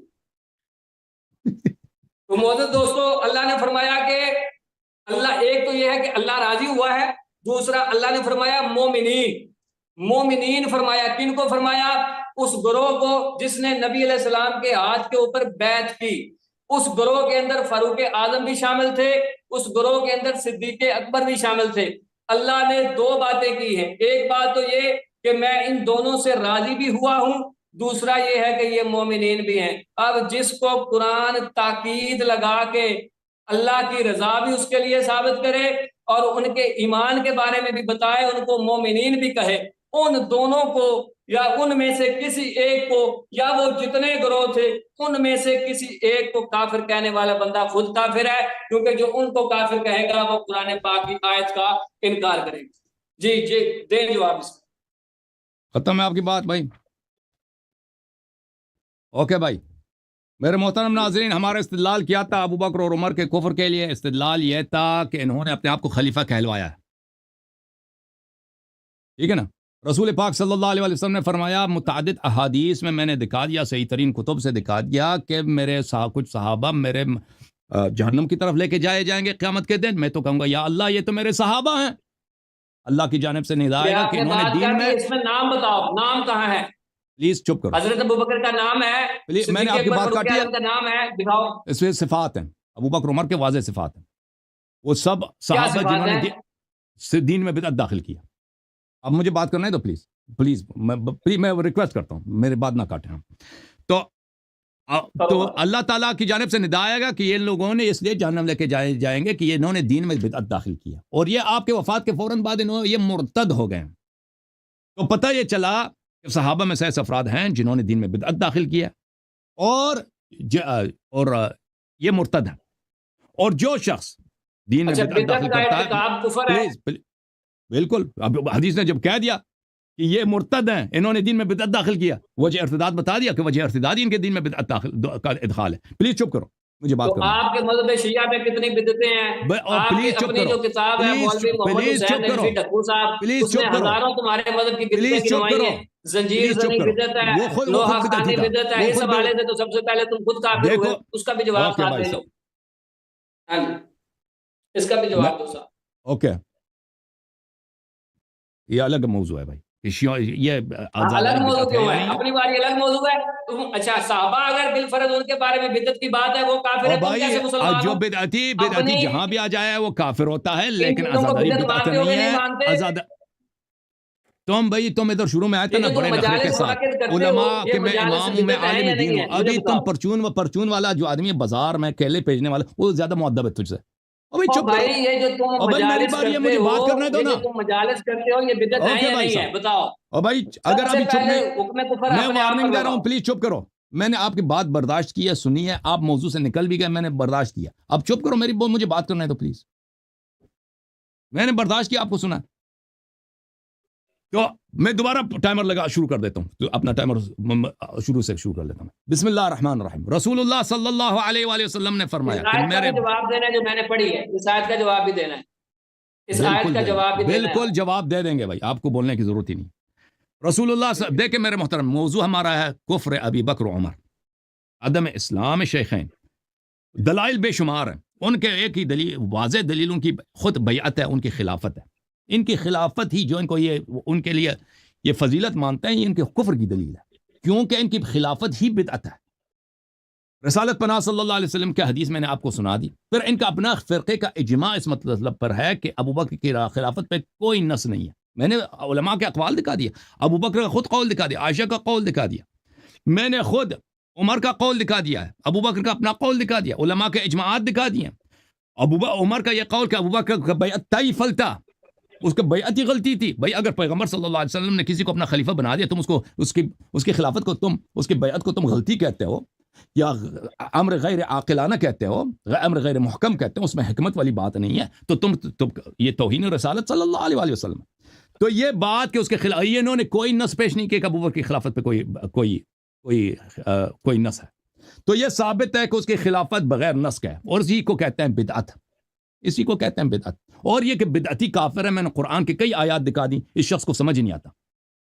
میں نے قرآن کی ایک آیت نہیں، 2 آیت نہیں، 3 آیت نہیں، بہت سارے آیات پڑھ کے ادھر ترجمہ کیا واضح الفاظ میں کہ بدعتی کیوں کافر ہے، حدیث دکھا دی، اس کو سمجھیں، کہتے ہیں بدعتی کافر ہوتا ہے، اوئے مجھ سے دوبارہ پوچھتا ہے۔ اچھا، ان کا نفاق بھی میں نے ثابت کر لیا۔ کیسے ثابت کر لیا؟ کہ بھئی جو شخص رسالت پناہ صلی اللہ علیہ وسلم کے وفات کے فوراً بعد حکومت دنیا کے لیے، ایک دنیائی پوسٹ کے لیے مرتد ہو جاتا ہے، دین میں بدعت داخل کر لیتا ہے، وہ تو پھر حیات نبی صلی اللہ علیہ وسلم میں بھی وہ منافق تھا۔ ٹھیک ہے نا میرے عزیزوں؟ اب میرے محترم بھائیو، اب جو ایک اب مسئلے پہ کوئی، انہوں نے میرے مقدمات کے کسی مقدمے کو رد نہیں کیا، انہوں نے اس مقدمے کو رد نہیں کیا ہے کہ صحابہ جہنم لے کے جائے جائیں گے ارتداد کی وجہ سے اور دین میں بدعت داخل کرنے کے، کیونکہ وہ صحیح سے حدیث ہے، متواتر ہے، میں نے دکھا دی۔ میں نے یہ بات کہ بدعتی کافر ہوتا ہے، اس بات کو اس نے رد کیا، رد نہیں کیا، اس پہ استدلال ہی نہیں کیا کہ بدعتی جو ہے کافر نہیں ہوتا، رد نہیں کیا اس نے، اس کوئی دلیل نہیں لے کے آیا۔ ابو بکر اور عمر کے خلافت پہ اجماع ہے کہ منسوس نہیں ہے، اس نے اس کو غلط ثابت کیا، کسی ایک عالم کے قول کو کہا کہ اس نے غلط بولا، یہ ہماری کتاب نہیں ہے، رد نہیں کیا۔ اب عمر صاحب کا جو قول ہے کہ رسول اللہ صلی اللہ علیہ وسلم نے اپنے بعد کسی کو خلیفہ نہیں بنایا، ابو بکر کا خلافت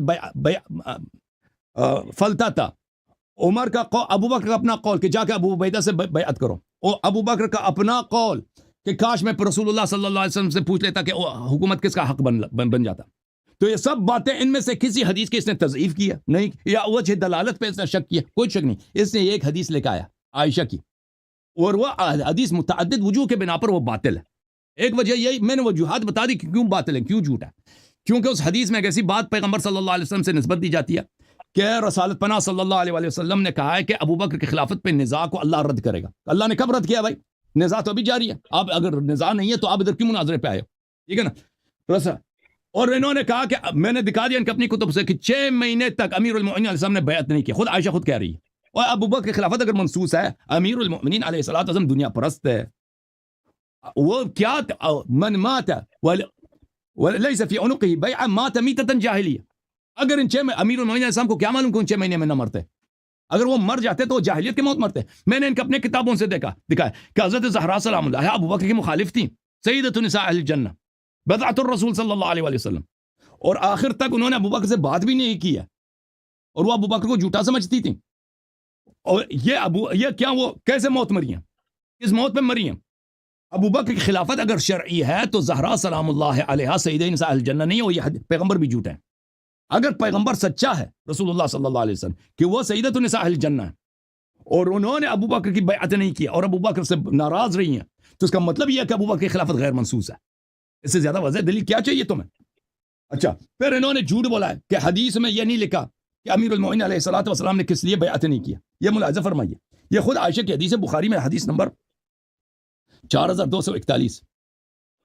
اچھا، ابو بکر کو اپنے گھر بلایا، اور ابو بکر نے کہا کہ ابو بکر سے کہا کسی اور کو نہ لا آنے دو، کراہیتا لمحضر عمر، کیونکہ امیر المؤمنین علیہ السلام کو عمر سے کراہت تھی، دشمنی تھی، ان کو وہ برا مانتے تھے۔ اچھا، فرمایا وَكُنَّا نَرَى لِقِرَابَةِ مِن رَسُولِ اللَّهِ صلی اللہ علیہ وسلم نصیبہ، یہ خلافت کو ہم اپنا حق سمجھتے تھے۔ استبدت علینا بالامر وکننا لقرابتنا من رسول اللہ صلی اللہ علیہ وسلم نصیبہ، یہ خود عائشہ کی روایت ہے کہ امیر المؤمنین علیہ السلام نے فرمایا کہ ہم قرابت نبی صلی اللہ علیہ وسلم کی وجہ سے خلافت کو اپنا حق سمجھتے تھے، اور 6 مہینے تک بیعت نہیں کی ان لوگوں نے۔ یہ کہتا ہے کوئی، اور سعد بن عبادہ تو نے تو آخر نے تک بیعت نہیں کی۔ اچھا، جب یہ باتیں ثابت ہو گئی میرے محترم ناظرین کہ یہ جو دلیل ہے کفر شیخین کی، ان کی خلافت کے بنا پر اس شخص کے پاس کوئی رد نہیں ہے، کوئی نص پیش نہیں کر سکا ابو بکر کی خلافت پر، نہ میرے بقیہ مقدمات کو اس نے رد کر سکا۔ بدعتی کافر ہوتا ہے، یہ اس نے رد نہیں کر سکا اس بات کو۔ ابو بکر عمر کی خلافت پہ نص نہیں ہے، اس بات پہ ان کا اجماع ہے، اس کو رد نہیں کیا اس شخص نے۔ دلائل احادیث جو میں نے پیش کی، سب کا نتیجہ یہ نکلتا ہے کہ ابو بکر کی خلافت پہ نص نہیں، ان کو نہیں رد کر سکتا۔ ایک حدیث لے کے آئی عائشہ کی حدیث، اس میں یہ بھی نہیں ہے کہ پیغمبر صلی اللہ علیہ وسلم نے نص کیا ابو بکر پر، اس میں نص ہے ہی نہیں اس میں۔ اچھا، تو الحمدللہ کفر ثابت ہو گیا شیخین کا، کس بنا پر؟ ان کی خلافت کے بنا پر۔ اب ایک شبہ لے کے آئے سورہ فتح کی آیت، لقد رضی اللہ عن المؤمنین اذ یبایعونک تحت الشجرہ فعلم ما فی قلوبہم فانزل السکینۃ علیہم واثابہم فتحا قریبا۔ اللہ تعالیٰ مومنین سے راضی ہے، منافق سے راضی نہیں ہے، واقعی بات ہے۔ اچھا، جس نے بھی بیعت کی، اس آیت میں کوئی ایسی بات نہیں ہے کہ جس نے بھی بیعت کی وہ واقعا مومن ہے.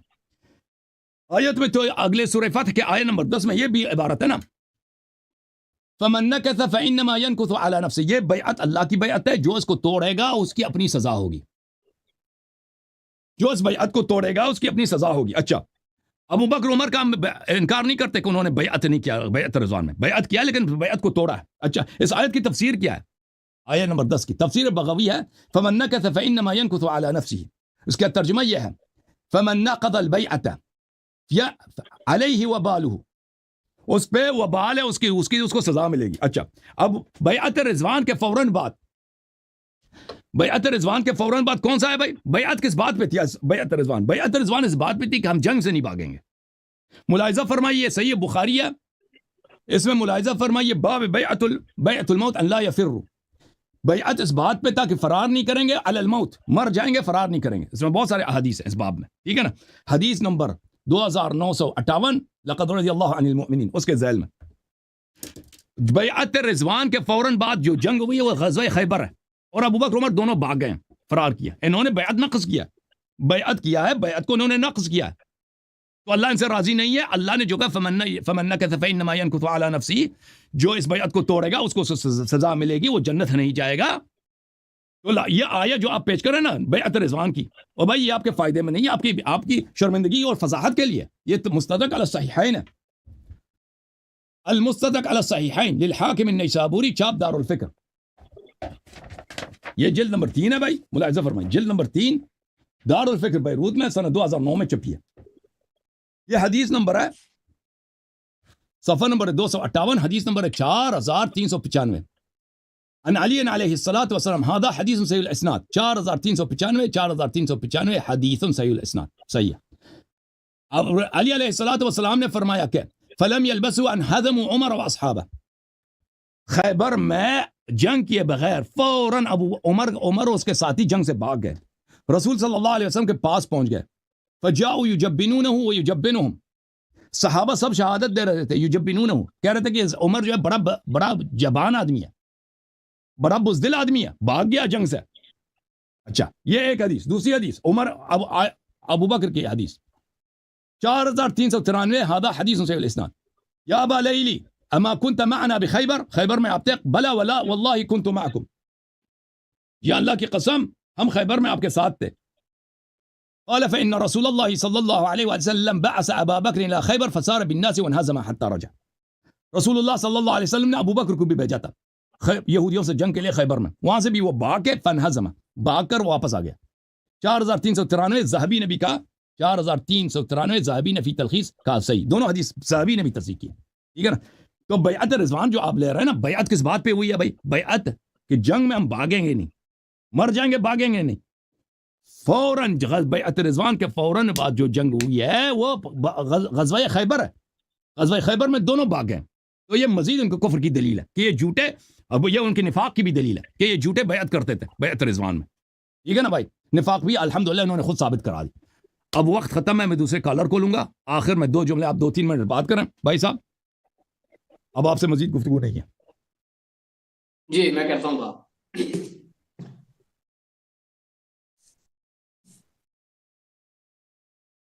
سب سے پہلی بات تو یہ ہے کہ لقد رضی اللہ عن المؤمنین اذ یبایعونک تحت الشجر. یہ جو بیعت، جس بیعت کے بارے میں بات ہو رہی ہے، یہ بیعت رضوان، ٹھیک ہے. اور یہ بیعت کس بات کے اوپر ہوئی تھی؟ مجھے یہ بتا دیں ذرا کہ یہ بیعت کس جنگ کے متعلق ہوئی؟ کس جنگ کے؟ بھاگیں گے نہیں، جنگ جو بھی ہو ہم کون سی بھاگیں گے، جنگ؟ جو بھی جنگ آ جائے ہم بھاگیں گے نہیں، بھاگیں گے نہیں. یعنی وہاں پہ نا، میری بات سنو، جب حضرت عثمان کا معاملہ آیا تھا، حضرت عثمان کو انہوں نے روک لیا تھا، ادھر جنگ ہی نہیں ہوئی. یا آپ وہاں پہ رک گئے تھے، آپ کو حدیبیہ میں جنگ نہیں واپس ہوئی. آنے میں دیر ہو گئی. میری بات سنو، حدیبیہ میں جنگ میں نہیں نہیں بولا، مجھے بات کرنے دو. حضرت عثمان رضی اللہ تعالیٰ عنہ کو واپسی میں دیر ہو گئی. نبی علیہ الصلوۃ والسلام نے اصحاب کو اکٹھا کیا اور اس وقت بیعت کی، ٹھیک ہے. وہ بیعت کیا تھی؟ وہ بیعت یہ تھی کہ آج کوئی بھی بندہ جو ہے، جتنے حضرات یہاں پہ موجود ہیں، اگر انہوں نے عثمان کو کچھ کر دیا تو ہم عثمان کا بدلہ لیے بغیر یہاں سے واپس نہیں جائیں گے. مجھے بتاؤ کیا انہوں نے حضرت عثمان کو کچھ کہا؟ وہاں تو جنگ ہوئی نہیں، حدیبیہ کے موقع پہ صلح ہوئی تھی یا جنگ ہوئی تھی؟ بتاؤ کیوں جھوٹ بولتے ہو لوگوں سے؟ حدیبیہ جس موقع کے اوپر یہ بیعت ہوئی ہے وہاں پہ صلح ہوئی تھی یا جنگ ہوئی تھی؟ مجھے بتاؤ. اس کے صلح ہوئی تھی کہ بیعت جنگ ہوئی تھی؟ رضوان میں، اب سن لو، بیعت اور رضوان میں صلح اس ہوئی تھی کہ بات پہ جنگ ہوئی بیعت تھی؟ ہوئی دو ہے. لفظوں میں سے ایک بتاؤ، صلح ہوئی تھی کہ جنگ ہوئی تھی؟ بات کرنے دو نا بھائی صاحب. 30 جب سیکنڈ جنگ ہوئی نہیں، ہوئی صلح ہے، صلح ہوئی ہے، جنگ ہوئی نہیں، تو وہاں آپ بھاگنا کہاں سے نکال رہے ہو؟ آپ اس جنگ سے عہد کے اگلے بارے والے میں جنگ میں بھاگے نا، میں آپ جب کو جنگ اس میں جنگ ہوتی تو بھاگ جاتے. اس میں جنگ نہیں ہوئی اس لیے نہیں بھاگے دوسری نا. بات، آگے اس دوسری کے بعد بات، والے میں جب جنگ ہوئی تو بھاگ گئے. یہ تو بات ہوگی کہ انہوں نے جھوٹ بولا ہے. وہ بیعت کسی اور معاملے کے اوپر ہوئی تھی، بیعت حضرت عثمان کے معاملے پہ ہوئی تھی، اور یہ کبھی خیبر کو پیش کر رہے ہیں، کبھی اور جگہوں کو پیش کر رہے ہیں. ٹھیک ہے، جہاں جس حوالے سے بیعت ہوئی تھی اس حوالے سے انہوں نے کوئی چیز پیش نہیں کی. وہاں پہ جنگ ہی نہیں دوسری ہوئی بات بھائی. بدعت کے حوالے سے انہوں نے اور بات جب کی ہے جنگ کہ نہیں ہوئی تو بدعت. نہ انہوں بھاگنا نے کوئی کہا دلیل، کوئی فضیلت ہے؟ حضرت فاروق اعظم، حضرت صدیق اکبر نے دین کے اندر بدعت داخل کی. جو بندہ دین کے اندر بدعت داخل کرتا ہے وہ بندہ دائرہ اسلام سے نکل جاتا ہے. اس نے یہی اب تک دلیل پیش کی ہے. میں اب اس سے یہ پوچھتا ہوں کہ بتاؤ تمہاری یہ جو مجالس اعضاء ہیں یہ کہاں سے ثابت ہیں؟ یہ فرض ہے، سنت ہے، مستحب ہے، نبی علیہ السلام نے کیا ہے، قرآن نے اس کا کہا ہے. مجالس اعضاء جو آپ مجالس منعقد کرتے ہو، حضرت امام حسین کی، حضرت سیدہ رقیہ یا اہل بیت علیہ السلام کی، یہ نبی علیہ السلام نے اگر کی ہے تو مجھے ابھی یہاں سے حوالہ پیش کرو سرکار نے کوئی مجلس منعقد کی ہو. اگر نبی علیہ السلام نے یہ منعقد نہیں کی تو پھر یہ بدعت ہے، اور اگر یہ بدعت ہے تو اپنے فتوے کے مطابق تم بھی کافر ہو، اور جتنے لوگ اس کے اندر شامل ہوتے ہیں مجلسوں کے اندر وہ سارے کے سارے لوگ کافر ہیں. لیکن یہ میں نہیں کہہ رہا، یہ تمہاری فتوے کے مطابق ہے، کیونکہ تم نے کہا کہ جو بندہ دین کے اندر بدعت شامل کرے وہ دائرہ اسلام سے نکل جاتا ہے. تمہارے پاس ہے کیا؟ یہ جو تم زنجیر زنی کرتے ہو یا جتنے معاملے بھی کرتے ہو، کیا نبی علیہ السلام نے زنجیر زنی کی ہے؟ کیا قرآن پاک میں اس چیز کا حکم ہے واضح صراحت کے ساتھ کہ زنجیر زنی کرو؟ نہ قرآن میں اس کا حکم ہے، نہ حدیث پاک میں اس کا حکم ہے. تو تمہارا تو سارا معاملہ، بلکہ سمجھو کہ سارا مذہب شیعہ بدعت کے اوپر کھڑا ہے. تو بھائی اپنا دفاع تم کیسے کرو گے؟ اب تم یہ بتاؤ کہ کیا مجلس اعضاء نبی علیہ السلام کی سنت ہے یا پھر یہ بدعت ہے؟ جی بتائیں. اچھی بات ہے، تھینک یو سر. آپ کے آخری 4 منٹ ہو گئے، اب میں آپ کے جوابات دوں گا. اللہ تعالیٰ آپ کو جزائے خیر دے. دیکھیں میرے محترم بھائی عزیزو، کیونکہ ان کا اتنا علمی وزن نہیں ہے اس شخص کا، بہت ساری باتیں ان کو نہیں پتا بیچارے کو، ایسے ہی ٹوپی لگا کے آگے، تو ایسے میں مزید سب لوگوں کا وقت نہیں لوں گا. میرے محترم بھائی پہلی بات کیا ہے، یہ کہتے ہیں کہ وہ بیعت رضوان کے بعد جو صلح حدیبیہ ہوئی اس میں سے نہیں بھاگے. یہ کہتے ہیں صلح حدیبیہ سے نہیں بھاگے. اور بھائی ہم نے کب کہا صلح حدیبیہ سے بھاگے؟ صلح سے نہ بھاگنا کوئی فضیلت نہیں ہے. انہوں نے بیعت اس لیے نہیں کی تھی کہ ہم صلح سے نہیں بھاگیں گے، بیعت اس لیے کی تھی کہ ہم جنگ سے نہیں بھاگیں گے. اور بیعت رضوان کے بعد جو جنگ ہوئی ہے وہ غزوہ خیبر ہوئی، 20 دن کے بعد غزوہ خیبر ہوئی. ملاحظہ فرمائیے کتاب فتح الباری بشرح صحیح البخاری جزء 8 چاپ دار الفکر، یہ کتاب 2007 میں چھپی ہے. یہاں پہ ملاحظہ فرمائیے، لقد رضی اللہ عن المؤمنین اذ یبایعونک تحت الشجرہ. رسول اللہ صلی اللہ علیہ وآلہ وسلم ذی القعدہ کے ابتداء میں كان توجه صلی اللہ علیہ وسلم من المدینہ یوم الاثنین مستحل ذی القعدہ. ذی القعدہ کے اول جب چاند نظر آئی ہے، پیغمبر صلی اللہ علیہ وسلم مدینہ سے نکل گئے ہیں عمرہ بجانا لانے کے لیے، جو عمرہ حدیبیہ کہلاتا ہے، صلح حدیبیہ، غزوہ حدیبیہ، اس میں جنگ نہیں ہے. اچھا کس سال کی بات ہے میرے محترم ناظرین؟ سنہ 6. اچھا سنہ 6 کی بات ہے. فخرج قاصدا الی العمرہ، ٹھیک ہے نا. اچھا یہ حدیبیہ. پھر اسی فتح الباری جلد نمبر 8 میں ملاحظہ فرمائیے عزیزو، یہ صفحہ نمبر 183 میں ملاحظہ فرمائیے، فرمایا انصرف رسول اللہ صلی اللہ علیہ وآلہ وسلم من الحدیبیہ فنزل علیہ سورة الفتح فیما بین مکہ والمدینہ. حدیبیہ سے واپسی پر رسول پاک صلی اللہ علیہ وسلم واپس آ رہے تھے تو سورہ فتح ان پہ نازل ہوئی ہے مدینہ کے راستے میں. ذی القعدہ کے ابتداء میں گئے تھے، وہاں پر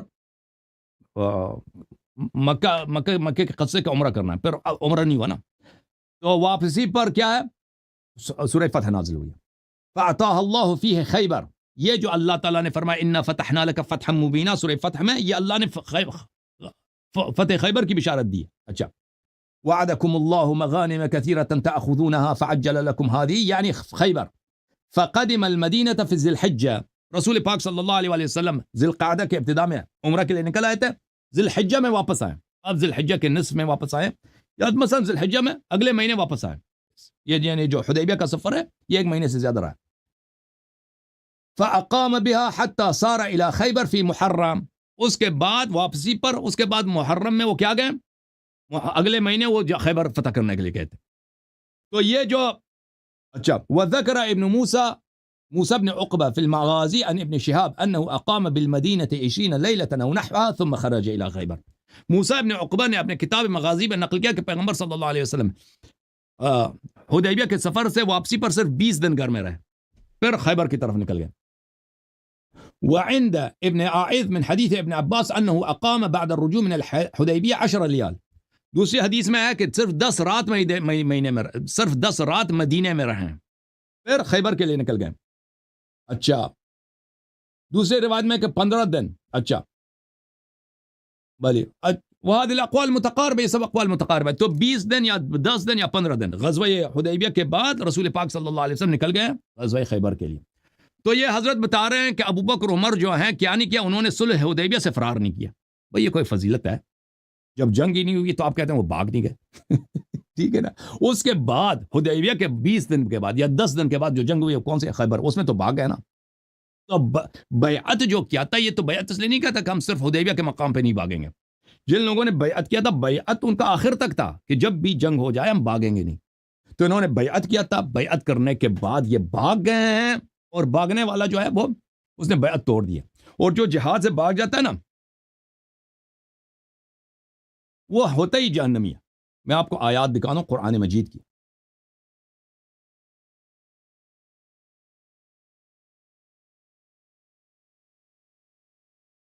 ملاحظہ فرمائیے سورہ مبارکہ انفال میں یا ایھا الذین آمنوا اذا لقیتم الذین کفروا زحفا فلا تولوہم الادبار.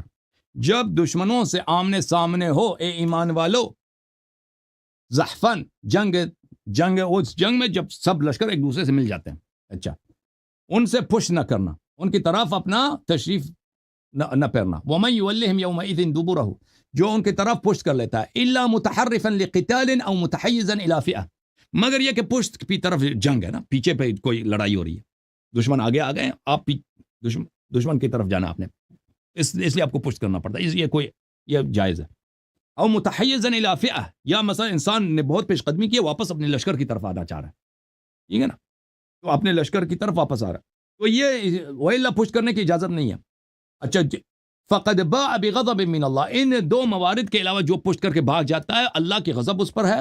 مأواہ جہنم وبئس المصیر, اس کی جگہ جہنم ہے اور جہنم بری جگہ ہے. اچھا تو یہ فرار کے جو قبائے ہیں کہ اللہ نے وعدہ دیا کہ فرار کرنے والا جنگ سے جہنم میں جائے, اور بخاری مسلم میں بہت سے روایات ہے کہ کبائر میں سے, گناہان کبیرہ میں سے کیا ہے, فرار عن الزحف ہے, جنگ سے بھاگنا فرار کرنا. اچھا اب تو یہ ثابت ہو گیا. اب یہ کہتے ہیں کہ بھائی صاحب رسول اللہ صلی اللہ علیہ وسلم نے زنجیر زنی نہیں کیا. اور بیوقوف آدمی, جب مصیبت نازل ہی نہیں ہوئی ہے تو یہ بیوقوف تھے. جب ان کے فرزند زندہ ہیں, امام حسین علیہ السلام زندہ ہیں, ان کے گود میں کھیل رہے ہیں, رسول اللہ صلی اللہ علیہ وسلم سے پیار کر رہے ہیں, چوم رہے ہیں, تو وہ زنجیر زنی کر رہے ہیں مصیبت سے پہلے. بیوقوف آدمی ٹھیک ہے نا. اور میں یہ حماقت کی انتہا ہے کہ نہیں بھائی اس مولوی کی, اور بھائی تیرے عقل ہے کہ نہیں ہے. اور بیوقوف آدمی, شیعوں کے ضد میں آ کر تو نے عقل سے بھی ہاتھ دھو لی, عقل کو بھی تو نے الوداع کہہ دیا. کہ ابھی دیکھیں کوئی دنیا میں ایسا شخص ہے کہ مصیبت نازل ہونے, بچہ بھی زندہ ہے, اس کے مصیبت میں ابھی سے وہ زنجیر زنی کر دے, ٹھیک ہے نا. اگر رسول صلی اللہ علیہ وسلم زندہ ہوتے تو سر پہ خاک بھی ڈالتے صلی اللہ علیہ وسلم, اور ہمیں نہیں معلوم کہ کس طرح سے وہ سارے مصیبت کر لیتے. جو زنجیر زنی کی جو بات ہے اس کے احادیث اہل بیت علیہ الصلوۃ والسلام کی جانب سے اظہار جزا کی صورت میں. دیکھیں یہ بدعت نہیں ہے دین میں, جو سینہ زنی ہے, زنجیر زنی ہے, مجالس عزاء, سب کے احادیث ہیں. رسول اللہ صلی اللہ علیہ وسلم نے فرمایا کہ میرے بعد میرے اہل بیت کی اتباع کرو. اہل بیت علیہ الصلوۃ والسلام نے ہمیں حکم دیا ہے. دیکھیں اگر آپ, میں اس مولوی شخص کو کہتا ہوں کہ آپ میرے ان اسپیچز کو پلیز جو میں نے عزاداری کے عنوان پر ماہ محرم سے پہلے اور ماہ محرم کے دوران پچھلے سال اور اس سے پچھلے سال میں نے ڈیلیور کیے ہیں, ان کو آپ سن لیں. ان میں بہت زیادہ دلائل ہیں کہ رسول اللہ صلی اللہ علیہ وسلم کس طرح امام حسین علیہ السلام پہ روتے تھے. زنجیر زنی نہیں کیا پیغمبر نے, لیکن روئے بہت ہیں, بلند آواز سے انہوں نے چیخ مار کے رویا. لیکن اس وقت امام حسین علیہ السلام زندہ تھے, تو اس سے زیادہ مگر زنجیر زنی وغیرہ کرتے تو وہ تو مناسب نہیں تھا نا پیغمبر, کیونکہ فرزند ان کے زندہ ہیں ابھی. لیکن رسول اللہ صلی اللہ علیہ وسلم نے فرمایا کہ میرے بعد میرے اہل بیت کی اتباع کرو، اور میرے اہل بیت معصوم ہیں، ان کی کلام میرے کلام جیسا واجب الاتباع ہے، اور اہل بیت طاہرین علیہم الصلاۃ والسلام اللہ کی جانب سے حجت ہے، ان کا فعل حجت ہے۔ تو ہمارے پاس اہل بیت علیہ السلام کے بہت سارے احادیث ہیں کہ انہوں نے اپنی شیعوں کو حکم دیا ہے اظہار بے قراری کا، اظہار جزا کا۔ امام حسین علیہ السلام کی مصیبت میں روز عاشور میں اظہار جزا کر دیں، بے قراری کا اظہار کریں۔ تو بے قراری کا اظہار کبھی سینہ زنی کی صورت میں ہوتا ہے، کبھی سر پہ سرزنی کی صورت میں ہوتا ہے، کبھی پشت پہ زنجیر مارنے کی صورت میں ہوتا ہے۔ یہ کسی بھی اس کا کوئی خاص طریقہ کار نہیں ہے۔ جو بھی انسان کسی بھی طریقے سے اپنے غم کا اظہار، اس غم میں بے طرب کا اظہار، بے قراری کا اظہار کرے تو وہ صحیح ہے، وہ حدیث شریف کے مطابق ہے، اور یہ دین میں بدعت نہیں ہے۔ اور پھر حضرت زینب سلام اللہ علیہا نے اپنا سر محمل میں کے لکڑ سے مارا ہے، اور وہاں سر سے خون جاری ہوا ہے، اور حضرت زین العابدین علیہ السلام کی وہاں پہ تقریر ہے، انہوں نے انکار نہیں کیا ہے۔ پھر روایت میں موجود ہے کہ حضرت امام زین العابدین علیہ السلام نے جب اپنے بابا کے مصائب سنے تو کھڑے ہو گئے، انہوں نے اپنا سر دیوار سے زور سے مارا، ان کے سر مبارک سے خون جاری ہوا، ٹھیک ہے نا۔ تو اظہار جزا جو ہے، اظہار جزا اہل بیت علیہ السلام کی مصیبت میں، یہ بدعت نہیں ہے، کیونکہ ہم دین جو ہے رسول صلی اللہ علیہ وسلم سے لیتے ہیں۔ رسول صلی اللہ علیہ وسلم نے فرمایا کہ میرے اہل بیت کا کلام اسی طرح حجت ہے جیسا میرا کلام حجت ہے۔ اوکے، تھینک یو، اللہ آپ کو جزائے خیر دے۔ مولوی صاحب، رضوی صاحب، تھینک یو سر۔ آپ جو ہے انشاءاللہ تیاری کریں، مزید مطالعہ کریں، اور کچھ علمی جو ہے اپنا توشہ بنا دیں، پھر آ جائیں، مزید انشاءاللہ آپ سے گفتگو ہوگی۔ اب میں ناظرین کرام پہ ظلم نہیں کر سکتا کہ آپ کو اس سے زیادہ ٹائم دے دوں۔ جوم جاؤ، پرواز کرو، کیوں فخر سے سر اٹھا، کیونکہ اللہ تعالیٰ نے تمہیں انتخاب کیا۔ صراط حق پر صرف تم ہو، صراط ایمان پر صرف کیا، کیونکہ اللہ تعالیٰ نے تمہیں انتخاب کیا۔ صراط حق پر صرف تم ہو، صراط ایمان پر صرف